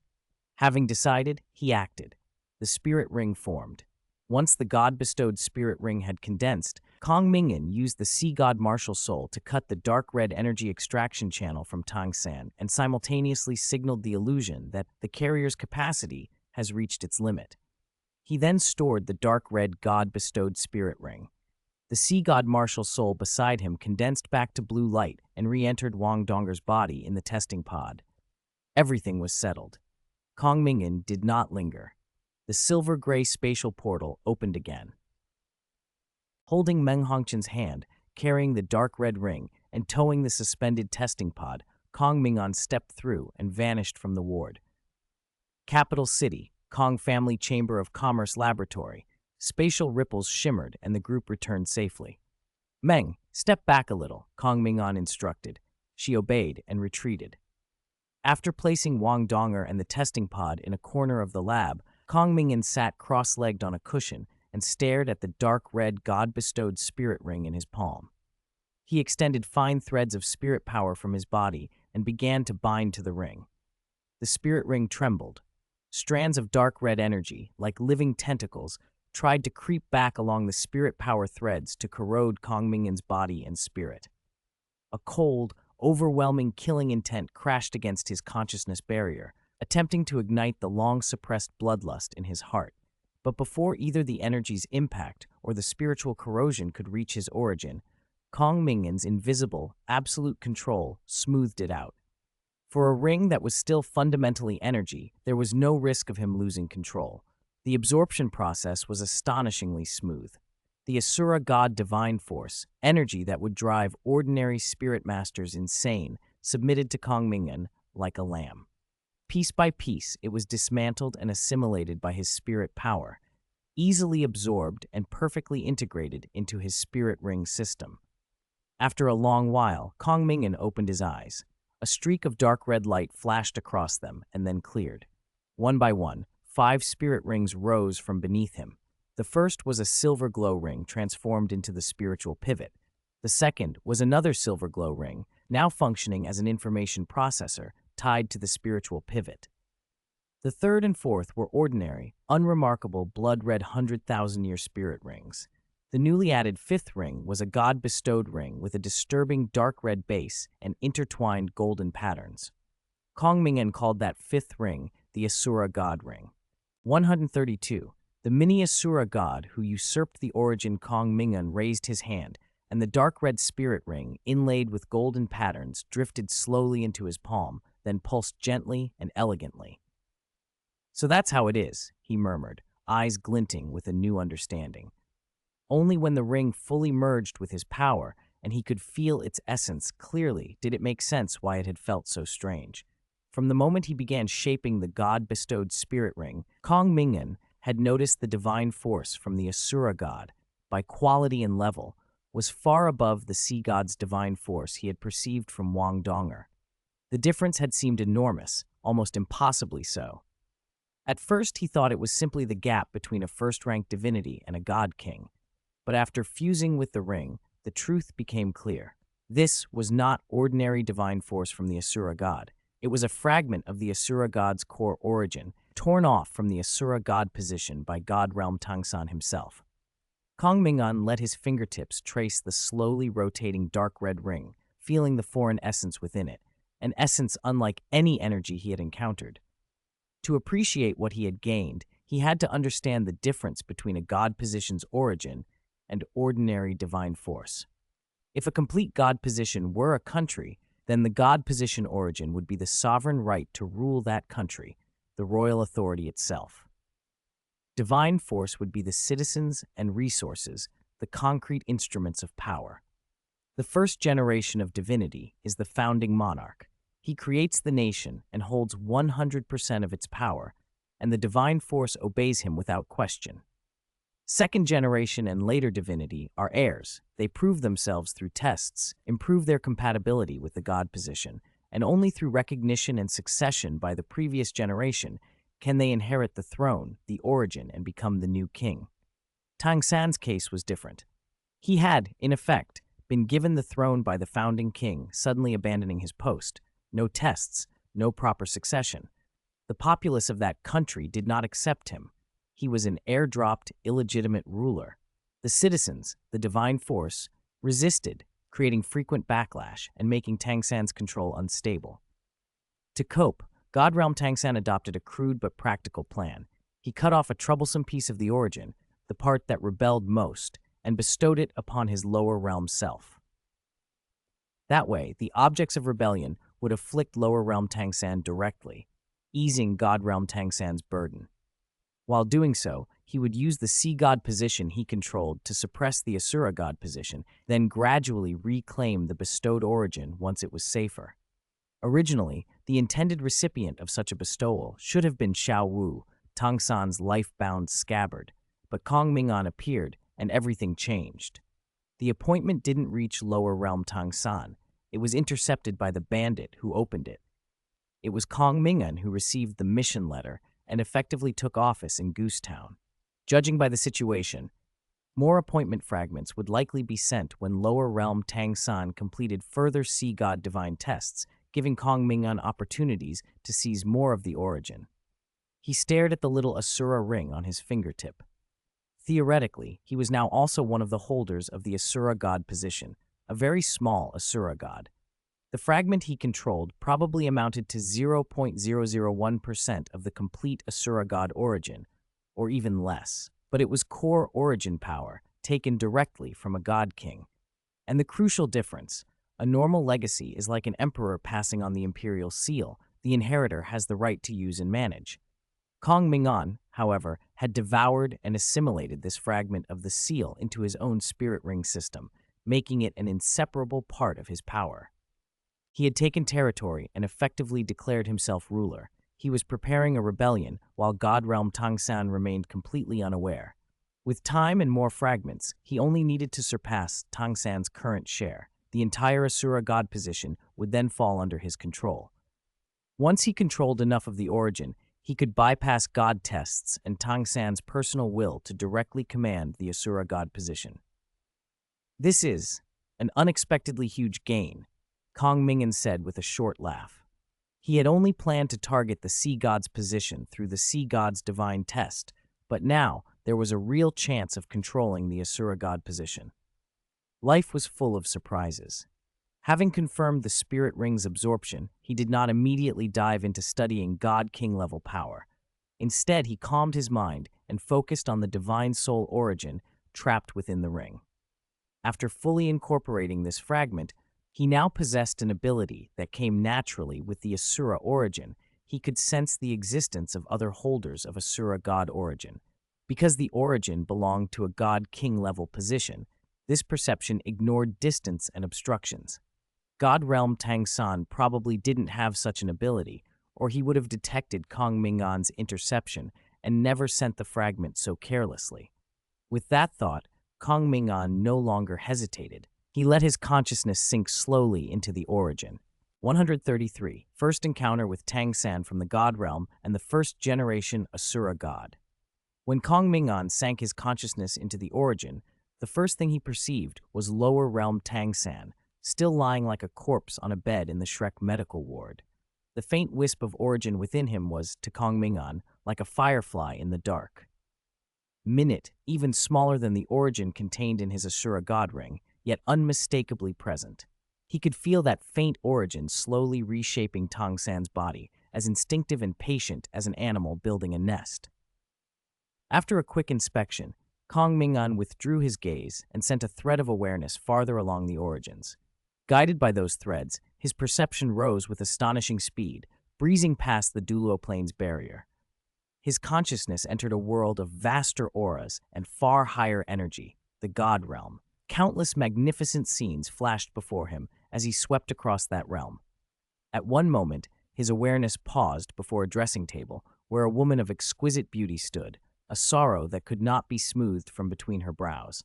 She sighed softly at her reflection. Xiao Wu. From her dress and the other signs, Kong Ming'an confirmed her identity, and he clearly sensed the Asura god position origin inside her. Beyond that, Within her body, he discerned another profound, razor-sharp, murderous presence, the Asura god sword, a divine artifact. The invisible silhouette of that sword lingered in his sight. The structural principles, the energy core, the forging techniques of a divine artifact forged by the first-generation Asura god, these things drew him as iron draws a lodestone. But his own origin was too weak. Recklessly probing such a creation might set off alarms. He clenched down on his curiosity and moved on. In a secret chamber charged with oppressive, cold, murderous qi, Kong Ming'an saw the blue-haired man whose body was suffused with blue divine force and dark red killing aura, his face twisted from the effort of holding back a relentless killing intent. God Realm Tang San. Kong Ming'an watched in silence as Tang San used the power of the sea god's god seat to temper the backlash from the Asura god's god seat, occasionally letting Xiaowu bear part of it. He estimated Tang San could only mobilize about 30% of the Asura god position origin. 10% was with Xiaowu as the sword's sheath. The remaining 60% was uncontrolled. Without the sea god's suppression and Xiaowu's sacrifice, Tang San might already have been destroyed. Kong Ming'an wondered what the first-generation Asura god had been thinking to throw such a god position to Tang San. Was he simply desperate to escape? Having learned enough, Kong Ming'an prepared to withdraw his consciousness and return to the Duluo plane. Then he sensed something else. Another holder of the Asura god position origin, besides himself, Lower Realm Tang San, God Realm Tang San, and Xiaowu, a fifth master. Surprised, he followed the faint yet real origin connection through the Void Realm. His awareness streaked across planes and star systems at impossible speed. Countless strange, blurry images flashed past, warping time and space itself, until at last his gaze reached an unfamiliar plane and focused on a room in an exotic, towering building. A middle-aged man stood there, white hair, deep red eyes, composed and fathomless. Before Kong Ming'an could study him further, the man abruptly lifted his head. Those blood-red eyes pierced across the barrier between planes and locked onto Kong Ming'an's consciousness. Their eyes met. Alarm exploded in Kong Ming'an. He retracted his gaze instantly and yanked his awareness back to his body in the Duluo plane laboratory. The moment his consciousness snapped home, he activated the God Test of Destruction mark buried deep in his sea of consciousness. An invisible distress signal shot across the plane barrier to the God Realm. Simultaneously, he slashed his right hand through the void. Space rippled like water, then swelled into tides that engulfed him. In a single step, he moved from the lab to a deserted open space on the outskirts of the capital. As his figure stabilized, the dark red Asura god ring on his finger flared uncontrollably. From the origin within the ring, from the cross-plane connection he just made, a blood-colored phantom condensed and solidified before him, precisely the white-haired, red-eyed, middle-aged man he'd seen. The man strolled up casually, as if out for a walk. He glanced at Kong Ming'an with a hint of appraisal and a teasing tone in his voice. "Kid, didn't anyone tell you not to mess with other people's god position origin?" Before Kong Ming'an could react, the man reached for the Asura god ring on his finger. His motion relaxed, like taking back a toy. But as his palm aimed at the ring and he held that pose, his expression froze. Bewilderment replaced casual amusement. He frowned and stared at the origin inside the spirit ring, an origin that shared his aura yet appeared utterly severed from him. For a long moment, he looked as if he had seen a ghost. "No, how did my god position origin become yours?" His face went pale with sudden, uncomprehending panic. Whatever contingency plans he had seemed to collapse at once. The man stood there, stunned and shaken, like someone confronted by something utterly impossible. "Destroying you shows no martial virtue," the Asura god exclaimed. After standing stunned for a long moment, the middle-aged man finally forced out a question to Kong Ming'an. "What exactly are you?" Kong Ming'an did not answer. Instead, a streak of dark purple lightning shot down from the sky. The heavens and earth seemed to drain of color as a bolt, bristling with an aura of pure annihilation, tore through the air and struck the middle-aged man a short distance from Kong Ming'an. In an instant, the body was pierced and erased as if it had never existed. But immediately, a bloody phantom coalesced from the Asura god ring at Kong Ming'an's side, materializing into the same middle-aged figure. At the same time, The god of destruction, wrapped in dark purple robes, stepped forward beside Kong Ming'an. Destruction! You have no martial ethics, and you resort to sneak attacks? The Asura god snarled. Asura god, do you think you have the right to lecture me? The god of destruction replied coldly, his voice full of disgust. Without hesitation, dark purple lightning crashed down again, smashing and annihilating the body the Asura god had just condensed. Bloodlight flickered, and the first-generation Asura god's figure stubbornly reformed from the spirit ring. The Asura god, helpless, protested. Destruction, is this really necessary? I only wanted… Boom. He shattered. Blood gathered, the figure reformed, lightning descended, it was shattered again. Over and over the cycle repeated. Each time the Asura god rematerialized from Kong Ming'an's ring, the god of destruction struck him down. The cruel, relentless punishment went on for more than 10 minutes. Kong Ming'an stood motionless, watching the one-sided punishment. For a moment he did not know what expression to wear, but inwardly he was certain. The being who could provoke such fury from the god of destruction, the one who could repeatedly send projections by exploiting the link within Kong's Asura god position origin, could be none other than the first-generation Asura god.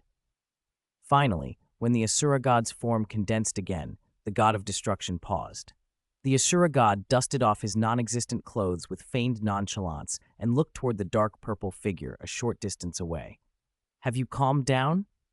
The god of destruction snorted and said nothing, though the crushing pressure locked onto the Asura god eased slightly. His eyes remained icy, his anger had not vanished. He turned his attention to Kong Ming'an, his tone softening marginally. You summoned me here because of this fellow? In a way, yes, Kong Ming'an replied. How did you find him? Kong Ming'an briefly explained how he had intercepted the Asura god position origin that Tang Sect had been transmitting, how he had sensed the first-generation Asura god from that thread and then traced the sensation back to its source. The god of destruction's expression shifted. He looked at Kong Ming'an with a complicated mixture of interest and wariness, unsure how to respond. The Asura god at Kong's side clicked his tongue in surprise and stared at Kong Ming'an as if at some curious beast. Good heavens, the Asura god marveled. To be able to steal. No, it's not stealing anymore. It's outright snatching. I don't know whether that brat Tang Sect is too useless or whether you, brat, are too crafty. No, you, brat, are wicked. The god of destruction glared at him sharply. Asura god, you left the god realm long ago. Why would you target my god-position successor? The Asura god spread his hands in an innocent gesture. Don't falsely accuse me, destruction. That brat was the one who suddenly looked my way from so far off. As the one being observed, it's only fair I look back to see who it was, right? He pointed at Kong Ming'an, then grinned mischievously. I truly didn't expect that when I looked back, someone had snatched my god position origin. And what's worse, I couldn't snatch it back. Skak brat. If I had met you while I was searching for a successor, I wouldn't have hesitated. I would have thrown my god position onto you and been done with it. You're far less trouble than that, Tang Sect. The god of destruction's brow tightened. He is currently my god position successor. The Asura god casually scratched his ear. I know, but, he gave a roguish smile, it's not like I haven't stolen other people's successors before. The god of destruction's gaze sharpened, but the Asura god seemed unconcerned. His true body lay far away. This was merely a projection with limited power. He did not believe destruction could affect him here. Seeing the Asura god's nonchalance, the god of destruction turned back to Kong Ming'an. If you want god position origin to strengthen yourself, tell me. The destruction god position was prepared for you in the first place. Why risk taking the Asura god's seat? Kong Ming'an hesitated. Before he could answer, the Asura god laughed. Ha ha ha, destruction, you fail to understand. This brat doesn't care about the raw power a god position gives. What he cares about is whether that power is absolutely under his control. What you hand him directly and what he seizes himself are two entirely different things. This brat is not as humble and compliant as he seems. He paused, his scarlet eyes bright with interest as they regarded Kong Ming'an. But the brat is truly wicked. I can't figure him out. The god of destruction shook his head lightly and moved to the next question. Speak plainly, Asura god. I don't believe you're repeatedly sending projections purely out of curiosity. Maintaining such a long-distance connection drains you. If you had no purpose, you would have given up after my assaults. So tell me, what is it you want?"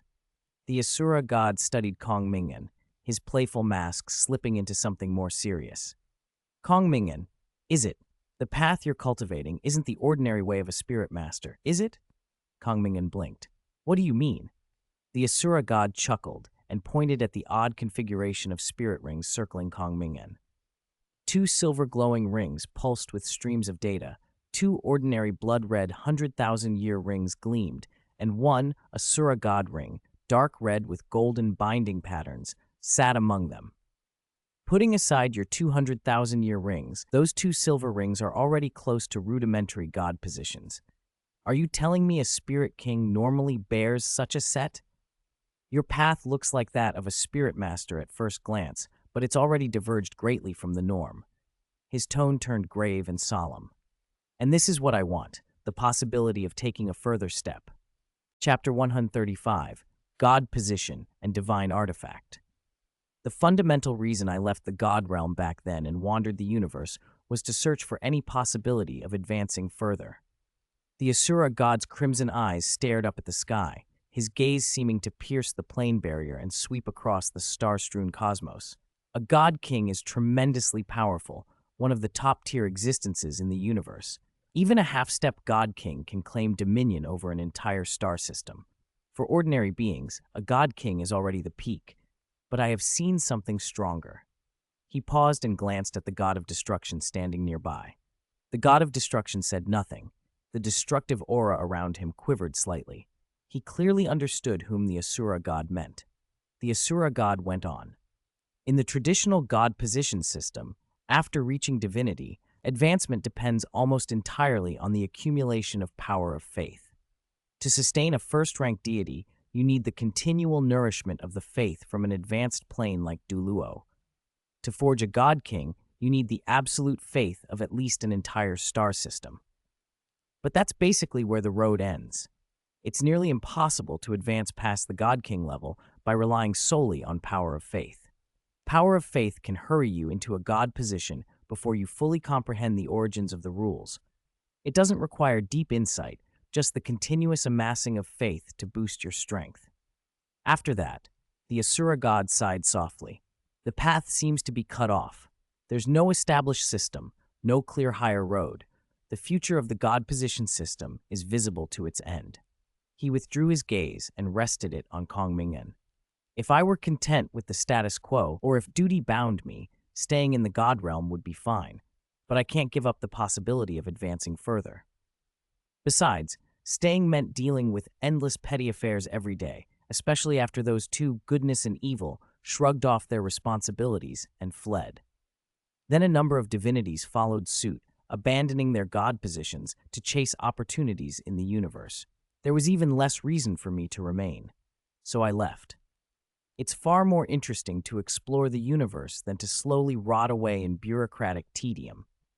Kong Ming'an listened quietly, glancing at the god of destruction from time to time.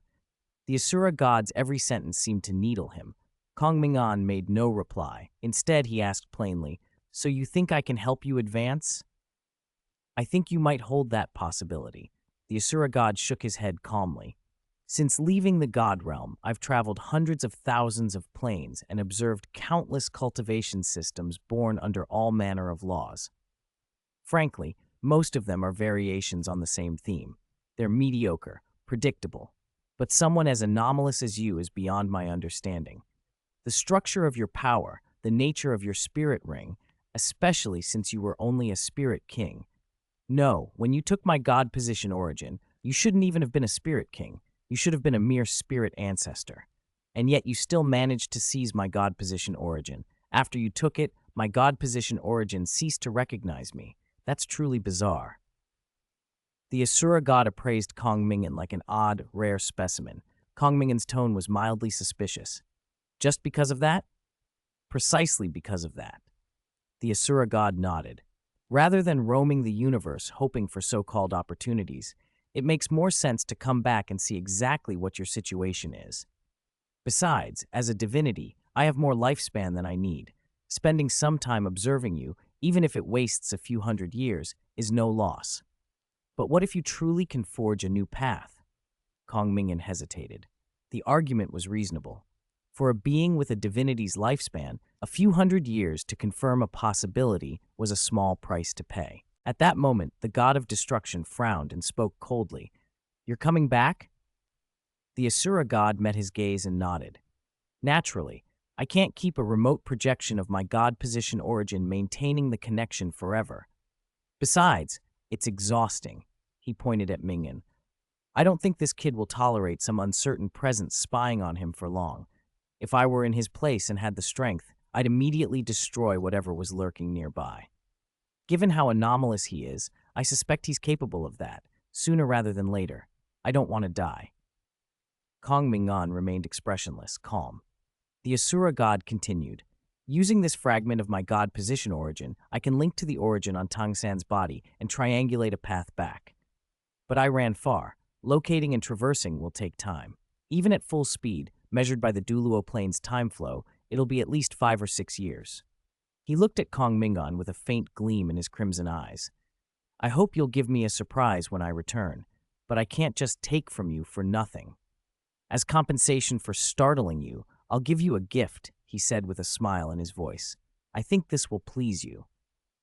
As his words faded, the Asura god's figure shimmered and broke apart. The condensed projection shattered into specks of blood-red light and vanished. At the same moment, the dark crimson Asura god ring beside Kong Ming'an flared, and a torrent of information surged into Kong Ming'an's mind along the connection between the spirit ring and the origin. Sensing the deluge, the 2 silver-glowing spirit rings on Kong Ming'an's other fingers activated, pouring brilliant star-like light outward.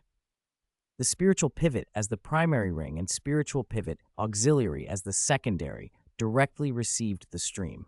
In just a few breaths, the spiritual pivot had integrated, edited, and organized the enormous body of data, transforming it into a document stored in its database.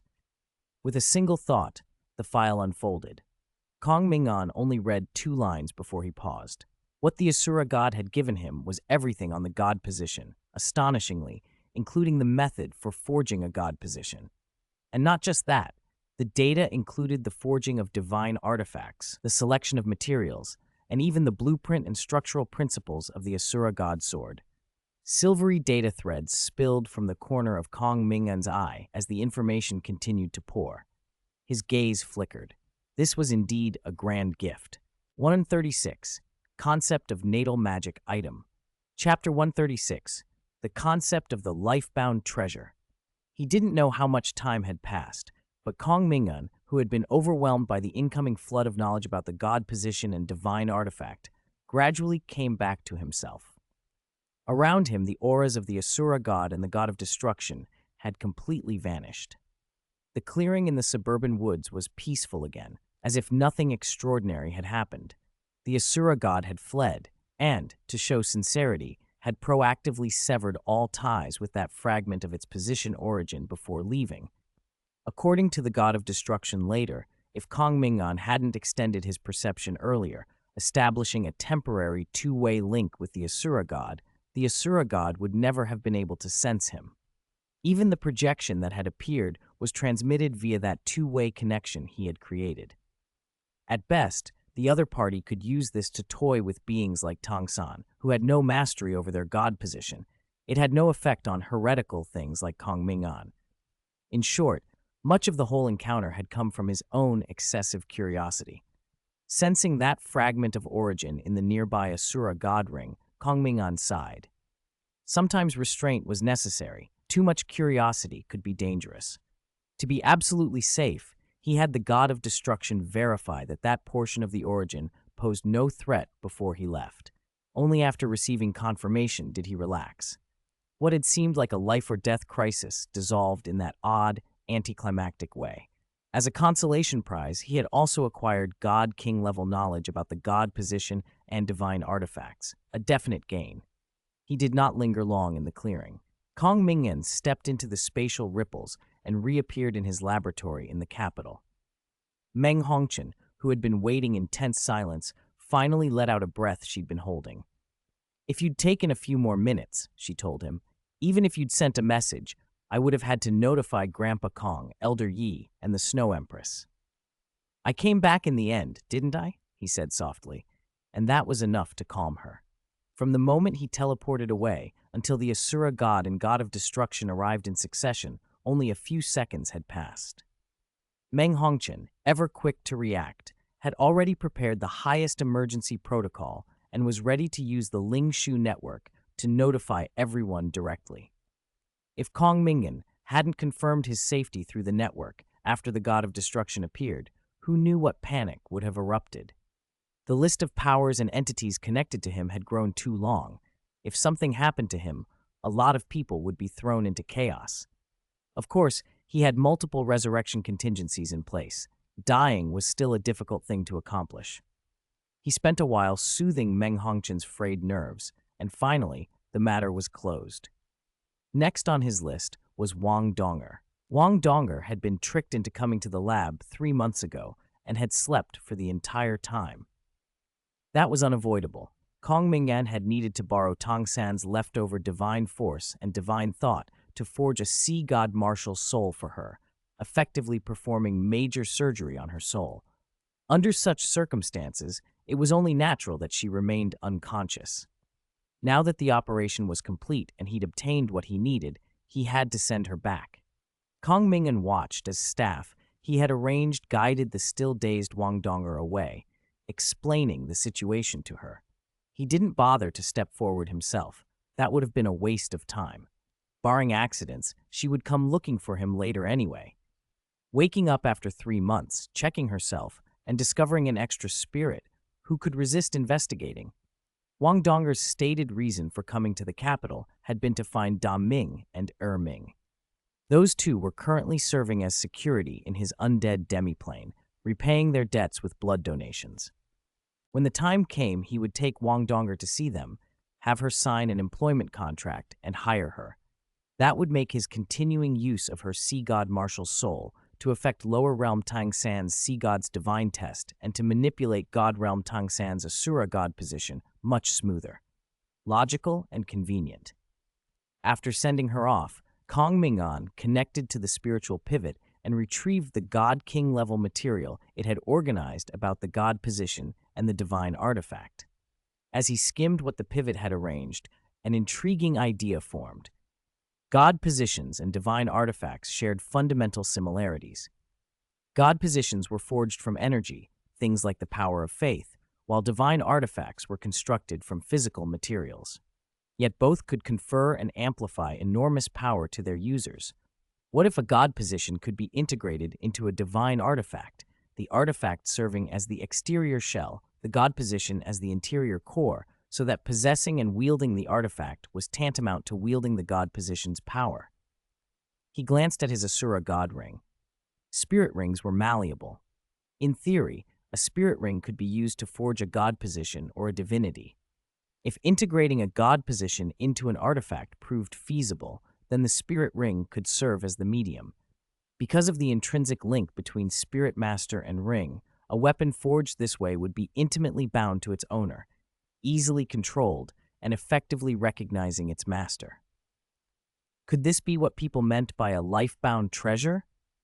He passed the idea to the spiritual pivot for analysis and error checking. This was God-King level theory. He couldn't master it all at once. Formulating the idea and letting the pivot test and record it was the most efficient route. Once that was entrusted, Kong Ming'an finally allowed himself a small sigh of relief. This incident was truly over. Then a faint irritation nudged at him. He felt he had forgotten something. He opened the Ling Shu network, pulled up his personal memo, and found nothing. Looking inward, he detected an aura tied to a contract, a fluctuation that meant he had breached an agreement. Suddenly, he remembered. He and Zhang Lexuan still had their once every 2 weeks arrangement, and he hadn't fulfilled his part in 3 months. That could cause trouble. 137. I'm tired. Let's destroy it all. Outside the inner courtyard office of Zhang Lexuan, the would-be head of the Sea God Pavilion at Shrek Academy, Han Ruoro and Wu Ming stood looking at the heavy wooden door. They exchanged a brief glance and both let out relieved sighs. Sister Lexuan finally decided to rest, Wu Ming said, patting her chest as if to reassure herself. Her voice still carried the lingering tremor of fear. 3 months non-stop. I really thought she was made of iron. Hanroro nodded, a faint wariness and relief softening her features. She wouldn't listen to anyone who told her to slow down, like she was nursing a grudge. If she kept going like that, even a spirit Duluo couldn't hold up. For the past 3 months, Zhang Lexuan had flung herself into the mountain of affairs that had piled up at Shrek, straightening discipline, settling old scores, negotiating with the Ming'an Chamber of Commerce, preparing for the public entrance exam, handling everything personally with a relentless, self-destructive energy. The 2 women, her left and right hands, had urged her to rest again and again, but she refused. Only now had she admitted exhaustion and asked for a temporary break, and only now did their nerves finally relax. Sister Roro, let's take care of what we can while she's resting, Wu Ming said, bracing herself and flashing a determined look. If we finish more now, it'll be easier for her when she wakes. Hanruro agreed. Since Zhang Lexuan had only recently taken command, trustworthy hands were scarce, and a lot of work had to be handled personally. The public entrance exam's opening required meticulous planning, which doubled their duties. Still, they turned toward the secretarial office, ready to bury themselves in paperwork. Before stepping inside, Hanroro found herself glancing back once more at the shut door. For a moment, was it an illusion? She thought she heard something faint, like metal on stone, the soft dragging of chains. It was so slight and brief, she almost dismissed it. Inside, the scene was nothing like the quiet rest she'd imagined. Zhang Lexuan wasn't lying on the lounge bed. She sat propped against the edge of a large desk, her tailored black uniform rumpled, long hair loose and plastered to damp temples and cheeks. Her breathing was shallow. A stubborn, dissatisfied crease lived between her brows. In front of her, Ming'an sat rigid, holding a short segment of blood-red chain. Zhang Lexuan reached for it with one hand. "Give it to me," she said, each word strained with exhaustion, yet edged with a hard, unyielding insistence. Ming'an shook his head, voice flat and firm. "No, you're not well. I won't let you do anything reckless." He only realized how bad things were after the way she had nearly lost control during that near assault, a single kiss, and already been shaken to this degree. Zhang Lexuan usually could stay with him from midnight till dawn. This was a different creature entirely. When pressed, she admitted she'd been working non-stop for 3 months. A dark current slid through her eyes as she stared at him, a faint accusation in her tone. "This is your fault, really. You broke your promise." Ming'an was momentarily speechless. He had been at fault, and then exhaled, seeing the toll it had taken on her face. His voice softened, but remained severe. "All the more reason you shouldn't destroy yourself for months on end. Last time you rested only when I arrived. This time I was away for 3 months, and you didn't rest for 3 months. What if next time I'm delayed a year? You can't go a year without resting. Your body will break." Zhang Lexuan blinked, and a strange, almost intoxicating smile touched her pale face. "Are you worried about me?" "I'm serious," he said helplessly. She laughed softly and suddenly, without fight, leaned forward until her forehead rested on his shoulder. She wrapped her arms around him and drew a long breath, as if drawing calming chi from him. After a long moment, she lifted her head. The mania in her eyes had dimmed, but the obsession beneath remained. "I don't want to stop," she said quietly. Her voice was calm, but carried an undertow of something deadly. "If I stop, I start thinking about killing. Even when I sleep, the thoughts come. Only when you're here can I be a little calmer." She tilted her head, eyes distant, as if looking through the walls at people and events that made her skin crawl. "When Juzi put that evidence in front of me, I had only one thought: go to their homes and kill every last parasite and scum." Her words were soft, but Ming'an could see the killing intent flashing in her gaze. "Those vermin are useless, their existence is a waste, and those who tolerated them or were complicit, kill them all. Leave none, settle everything cleanly." The confession was morbid and extreme. Ming'an's muscles tensed. He stole a glance at the Asura god ring within him, a reflex to make sure she hadn't been tampered with or influenced. Then he forced himself to focus on her. Zhang Lexuan's voice evened out. But I know I can't do that. Some of those people might be innocent. Some may not deserve death. And more importantly, slaughter is crude. It clears things fast, but it's the dumbest way to reshape Shrek. If I want to truly control Shrek, I have to win people's hearts and unite forces. Simple massacres won't do. She fixed her gaze on him as if answering a question he hadn't spoken. That's why I can't stop. The moment I stop, those thoughts come back. Only you make them quieter. Kong Ming'an's decision settled in his chest. He realized, her anchor, perhaps the only steady point keeping her from fully unraveling. Silently, he brushed the hair dampened by sweat from her cheek. His voice was calm and firm. What you need most is real rest, not another way to distract yourself. Zhang Lexuan stared at him. Is that an order? He hesitated for only a breath, then nodded. Yes. A slow, seductive curve touched her lips. Will you stay with me? I will. This time he answered without hesitation. This answer pleased her. Her smile deepened, a hint of anticipation in it, and she murmured, All right, we'll continue after I wake up. And, she paused, amusement flickering in her eyes, when we're done, I'll take you to watch a show. Kong Ming'an's mouth twitched. In this state, why was she still insisting on continuing? He didn't press the issue. After all, he was the one who had broken the agreement first. Just as he was about to ask what show Zhang Lexuan meant, he realized she was already leaning against him, eyes closed and breathing slow and even. She'd fallen asleep. Slightly surprised, Kong Ming'an dropped the subject. He tidied the immediate area and then gently lifted her into his arms, carrying her to the nearby sofa. He adjusted her so she could rest comfortably, and then took the coat he'd removed earlier and draped it over her. When he was done, he lowered his head and watched the sleeping face in his arms. Zhang Lexuan no longer looked sickly or obsessive as she had earlier. Her features were cool and delicate, shaded with a fragile vulnerability that drew the eye. Kong Ming'an lingered over the contrast. Moments ago, she had been full of killing intent, ready to slaughter everyone, and now she slept in perfect quiet. He let his fingertips brush her hair, puzzled by the stark change. Time moved on. In Shrek Academy's outer court, the freshman assessment had reached the semifinals, the 4-2 elimination round. Unlike past years, when the assessment had been an internal Shrek affair, this year's competition had been open to the public at Zhang Lexuan's urging, in the name of showcasing the freshman's spirit and demonstrating the Academy's heritage. Under her leadership, Shrek had partnered with the Ming'an Chamber of Commerce. Shrek expanded the venue while the chamber used its Ming'an Daily and wide media network across the Dulo Three Kingdoms to promote the assessment. The strategy worked. After the preliminary rounds, edited combat footage, designed to highlight individual prowess and teamwork, spread through newspapers and the emerging spirit tool projection technology. The publicity polished Shrek's tarnished reputation and restored some of its luster. Old masters who had called Zhang Lexuan's methods aggressive softened their stance. Representatives from other family factions, smelling opportunity, courted her goodwill.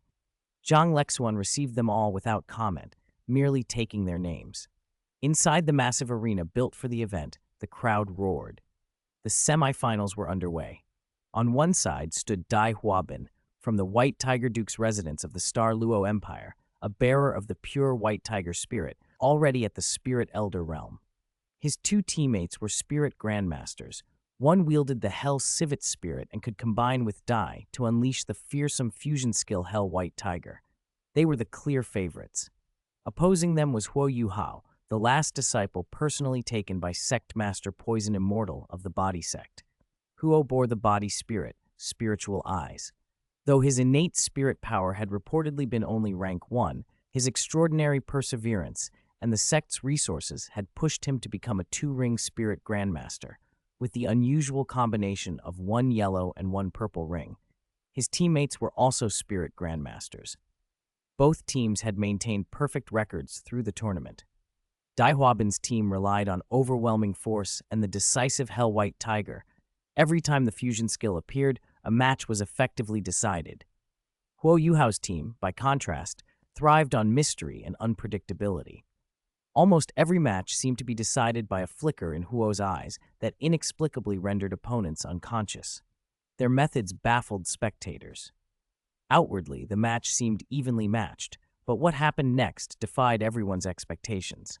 Dai Huabin was on one knee, hands braced against the ground to keep himself from collapsing. His eyes were bloodshot, veins standing out on his forehead, his face contorted in confusion. He had been overwhelmed. A roaring cascade of information had flooded his mind. In a moment of disorientation, he had seen his teammates, Zhu Lu and Kui Yaji, fall silently, and then himself. The arena around him, the opponents across from him, the noisy faces in the crowd, the dust motes in the air, countless fragments of sensory data had rushed into his consciousness like a torrent. Everything had expanded in his mind until, at a certain point, it detonated. His awareness had been crushed flat, wiped out as if run over by a giant wheel. For a time, everything went black. Dai Huabin clawed back, trying to regain control. He propped himself up with one hand and saw, through the blur, a figure walking toward him. A cold voice sounded close to his ear. "Long time no see, elder brother." The words froze him. Instinctively, he lifted his head and saw Huo Yuhao's calm, expressionless face. For an instant, that face merged with a shadowy image from some older memory. His awareness cleared, his pupils pinched, and he gasped, "It's you?" Huo Yuhao's lips curved in a cold, thin smile. "It is me." A surge of rage filled Dai Huabin. He didn't care why Huo Yuhao was here or why this had happened during the match. All that mattered was the humiliation. He, Dai Huabin, had failed to withstand a single move from the very person he had once despised. He refused to accept it. He tried to rise, and then another wave of information slammed into his mind. Before he could react, a sharp sidekick connected with his head. The impact exploded in pain and a ringing in his ears, clearing the muddle in his mind by force. Dai Huabin crashed to the ground, his head throbbing, and tried desperately to climb to his feet. Huo Yuhao was already on him, delivering another brutal kick to his chest. This was revenge, pure and unadulterated. No subtleties, no mitigating thoughts, an eye for an eye, a tooth for a tooth. It was a tenet Huo Yuhao had learned well in the body sect. Huo Yuhao's kick landed hard. Dai Huabin skidded backward several meters, eyes wild and bloodshot. He spat a mouthful of fresh blood, clutching his chest as if his organs were churning. He tried to lever himself up with an arm, but a foot slammed down on his hand without mercy. The pressure never eased. The bones beneath his skin grated and crushed piece by piece. "That year, when I was 6, Huo said calmly, "I brought home the wild vegetables I'd painstakingly gathered, and you ambushed me in the alley." He kept his foot on Dai Huabin's hand. "You stepped on my hand like this." Dai Huabin roared like a beast. The white tiger spirit surged, violent spirit power bursting outward to wrench Huo off him.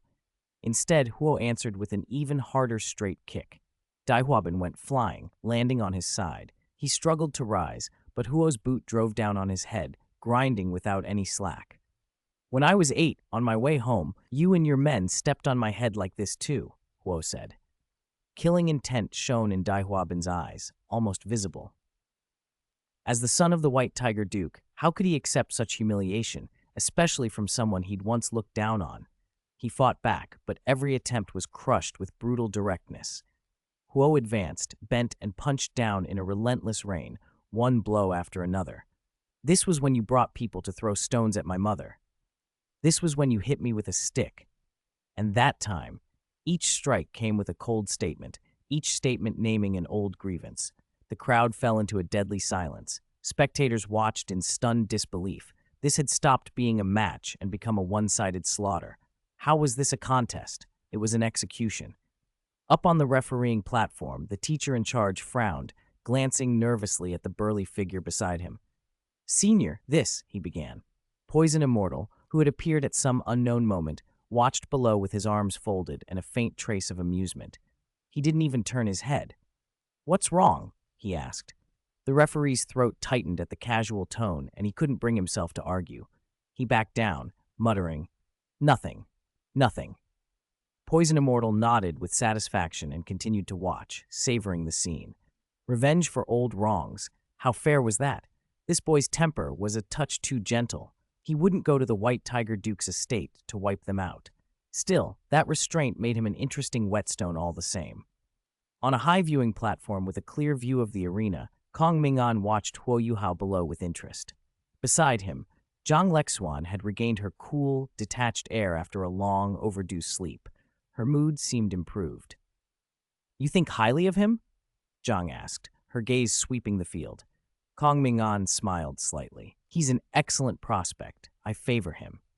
He had watched Huo form his own style within the Tao of Spell Cultivator. It wasn't a crude mental assault, but a sophisticated blend of information overload and psychological interference, precise, efficient. If one had to describe it, it was the leap from mere mage to true archmage. The Plains will may have favored him, weaving a more pleasant fate for the former child of destiny. Now the boy almost laughed as he beat Dai Huabin. Zhang Lexuan's eyes drifted to the opposite side of the stadium. "The other match is almost over," she said. Kong followed her gaze. In the other semifinal, Tang San lay prostrate like a dead dog, pinned to the ground and barely able to move. 3 ancient, heavy great cauldrons formed a triangle around him, each pulsing out a steady, unceasing cauldron quake.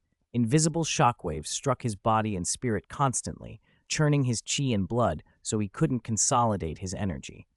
The cauldrons also exerted a gravity control that pressed him flat to the earth. At the same time, Ningtian, young lord of the 9 treasure-glazed tile school, held his spirit, the 8 treasure-glazed pagoda, and focused streams of amplification light precisely at Xiao Xiao, who controlled the 3 lives soul-suppressing cauldron. Those beams rhythmically amplified spirit power, physical strength, mental force, life recovery, and spirit recovery. Though Ningtian was only a spirit elder, the benefits were endless, keeping Xiao Xiao at her peak as the main attacker. This showcased the Spell Cultivator system's advantage over the traditional Spirit Master approach, a vast pool of optional spirit abilities, with the Spirit Ring bearing most of the consumption, enabled Xiao Xiao and Ningtian to execute an almost flawless control and support chain. Tang San's teammates had been swept away early. Xiao Xiao had seized the chance to deliver 3 consecutive cauldron swings and clear them from the field, leaving only Tang San to hang on by a thread. His eyes were bloodshot and he panted like an ox, fury and unwillingness twisting his face. After completing the God test and receiving the Asura God's divine force infusion, his cultivation had leapt to level 40. If he'd had time to hunt a spirit ring, he would already be a spirit ancestor. He felt a vague stagnation in his meridians and a slight slowdown in cultivation speed after waking, some after effect of the divine infusion, but the increase in strength was undeniable. He tried not to dwell on it. Zhou Yi had been the first face Tang San saw after waking. She had given him a medicinal pill said to enhance strength for use in the competition. Now, with victory within reach, how could he be brought down here? Watching Ningtian and Xiao Xiao's seamless cooperation, Tang San's expression twisted. He suddenly used Controlling Crane Catching Dragon, reached for the medicinal pill, one that gave off a faint metallic bloody smell, and swallowed it in one gulp. Boom. As the pill hit his stomach, an extremely violent surge of spirit power exploded through his body. A bone-chilling killing intent flooded in like a breached dam, dousing reason. It felt as if the divine force inside him had been triggered. Faint blood mist rose around his form, and his eyes turned a cold, pure crimson, losing all clarity. Tang San's clear sky hammer flared into being in his hand. The dark red patterns along its head wreathed like living veins, throwing off a cold, uncanny light. Filled with killing intent, Tang San did not hesitate. His 3 spirit rings burst at once, a violent surge of spirit power raking through him. Cracks spidered across his skin. He looked as if he might rupture from the strain. At the same time, his aura shot up to a terrifying level. Ningtian, Xiao Xiao, and Wu Feng, who had been keeping a low profile, all stiffened and went on high alert. Before Tang San could launch his attack, however, a figure stepped out onto the center of the arena, the referee. He lifted a hand and a crushing wave of spirit power slammed down, pinning Tang San in place, suppressing the rampaging energy, locking him immobile. "Referee, why are you interrupting the match? What is the meaning of this?" Zhou Yi, watching from below, could not sit still. She sprang to her feet and demanded an explanation. The referee's face was expressionless. His voice, amplified by a spirit tool, carried across the venue. "Everyone, please look at the replay." A giant spirit tool screen lit up, projecting footage from the arena's recording device. In slow motion, it showed the entire process of Tang San secretly taking the blood-stained medicinal pill.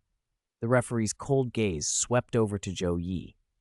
"Teacher Zhou Yi, the evidence is conclusive. Do you have anything to say?" Zhou Yi's face drained of color. She opened her mouth, but any defense she might offer suddenly felt impotent. The referee turned away from her and announced loudly, "Student Tang San has illegally consumed a forbidden medicine. His results are revoked. Any student who commits such an act will be judged to have violated the Academy's rules and will receive severe punishment without leniency." He continued, "Furthermore, based on the pill's appearance in the recording and the effects observed after student Tang San ingested it, this medicinal pill can be tentatively identified as the Blood Soul pill. This item has long been listed among forbidden medicines. Shrek Academy will investigate thoroughly, trace the source of the pill, and detain and punish those responsible." The announcement reverberated through the hall. For a moment, the crowd sat in stunned silence. Then the venue erupted into an uproar. On the high platform, Ming'an glanced down at Tang San, who was still clinging to life like a wounded cockroach, then turned to look at Zhang Lexuan. "Is this the show you invited me to watch?" he asked. Zhang Lexuan gave a faint shake of her head, her eyes sweeping over the noisy crowd. Her tone was perfectly calm. "No, this is only the prelude to the opening." Ming'an raised an eyebrow, intrigued. "Then I will wait and see." Zhang Lexuan's words were not empty. The semifinal round of the freshman assessment would prove to be the fuse that set everything ablaze. Making the Shrek Academy freshman assessment public had already turned it into one of the most talked-about events on the Duluo continent. With the Ming'an Chamber of Commerce's media networks pushing coverage everywhere, the contest had become common knowledge. People compared and debated the bearing of Shrek's new generation of talents over breakfast and dinner. Even after Shrek Academy had lost to the Sun Moon Royal Soul Engineering Academy in the previous Spirit Master competition, Shrek remained a source of pride across the Duluo Three Kingdoms. Mentioning Shrek still made ordinary people swell with pride. But before the finals even began, that reputation began to crater. Two explosive pieces of news hit the public in quick succession. First, Dai Hua Bin, son of the Star Luo White Tiger Duke, was publicly beaten and humiliated during the assessment. Then, even more damning, cheating uncovered in the Shrek freshman assessment. A participant consumed a forbidden medicinal pill.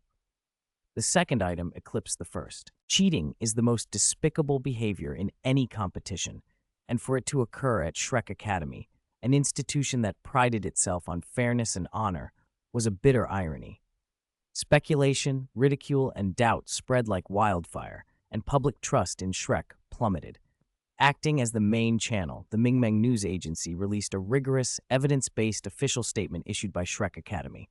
The announcement pointed squarely at Tang San's homeroom teacher, Zhou Yi. In sober, objective language, it laid out Zhou Yi's appalling misconduct during her tenure. Illegally expelling students who didn't meet her standards and ruining their futures. Subjecting students to extreme prolonged physical training under the guise of unearthing potential, which in multiple cases produced permanent injuries, using her position to humiliate and physically punish students who defied her iron rule, and to chase class promotion rates and competition results, tacitly permitting or even encouraging students to adopt unorthodox means and exhausting them for short-term combat power. The current Tang San cheating incident, the statement asserted, was not isolated. Case after case was documented. Times, places, victims' names, and consequences, all laid out with chilling detail. Public outrage exploded to a new pitch.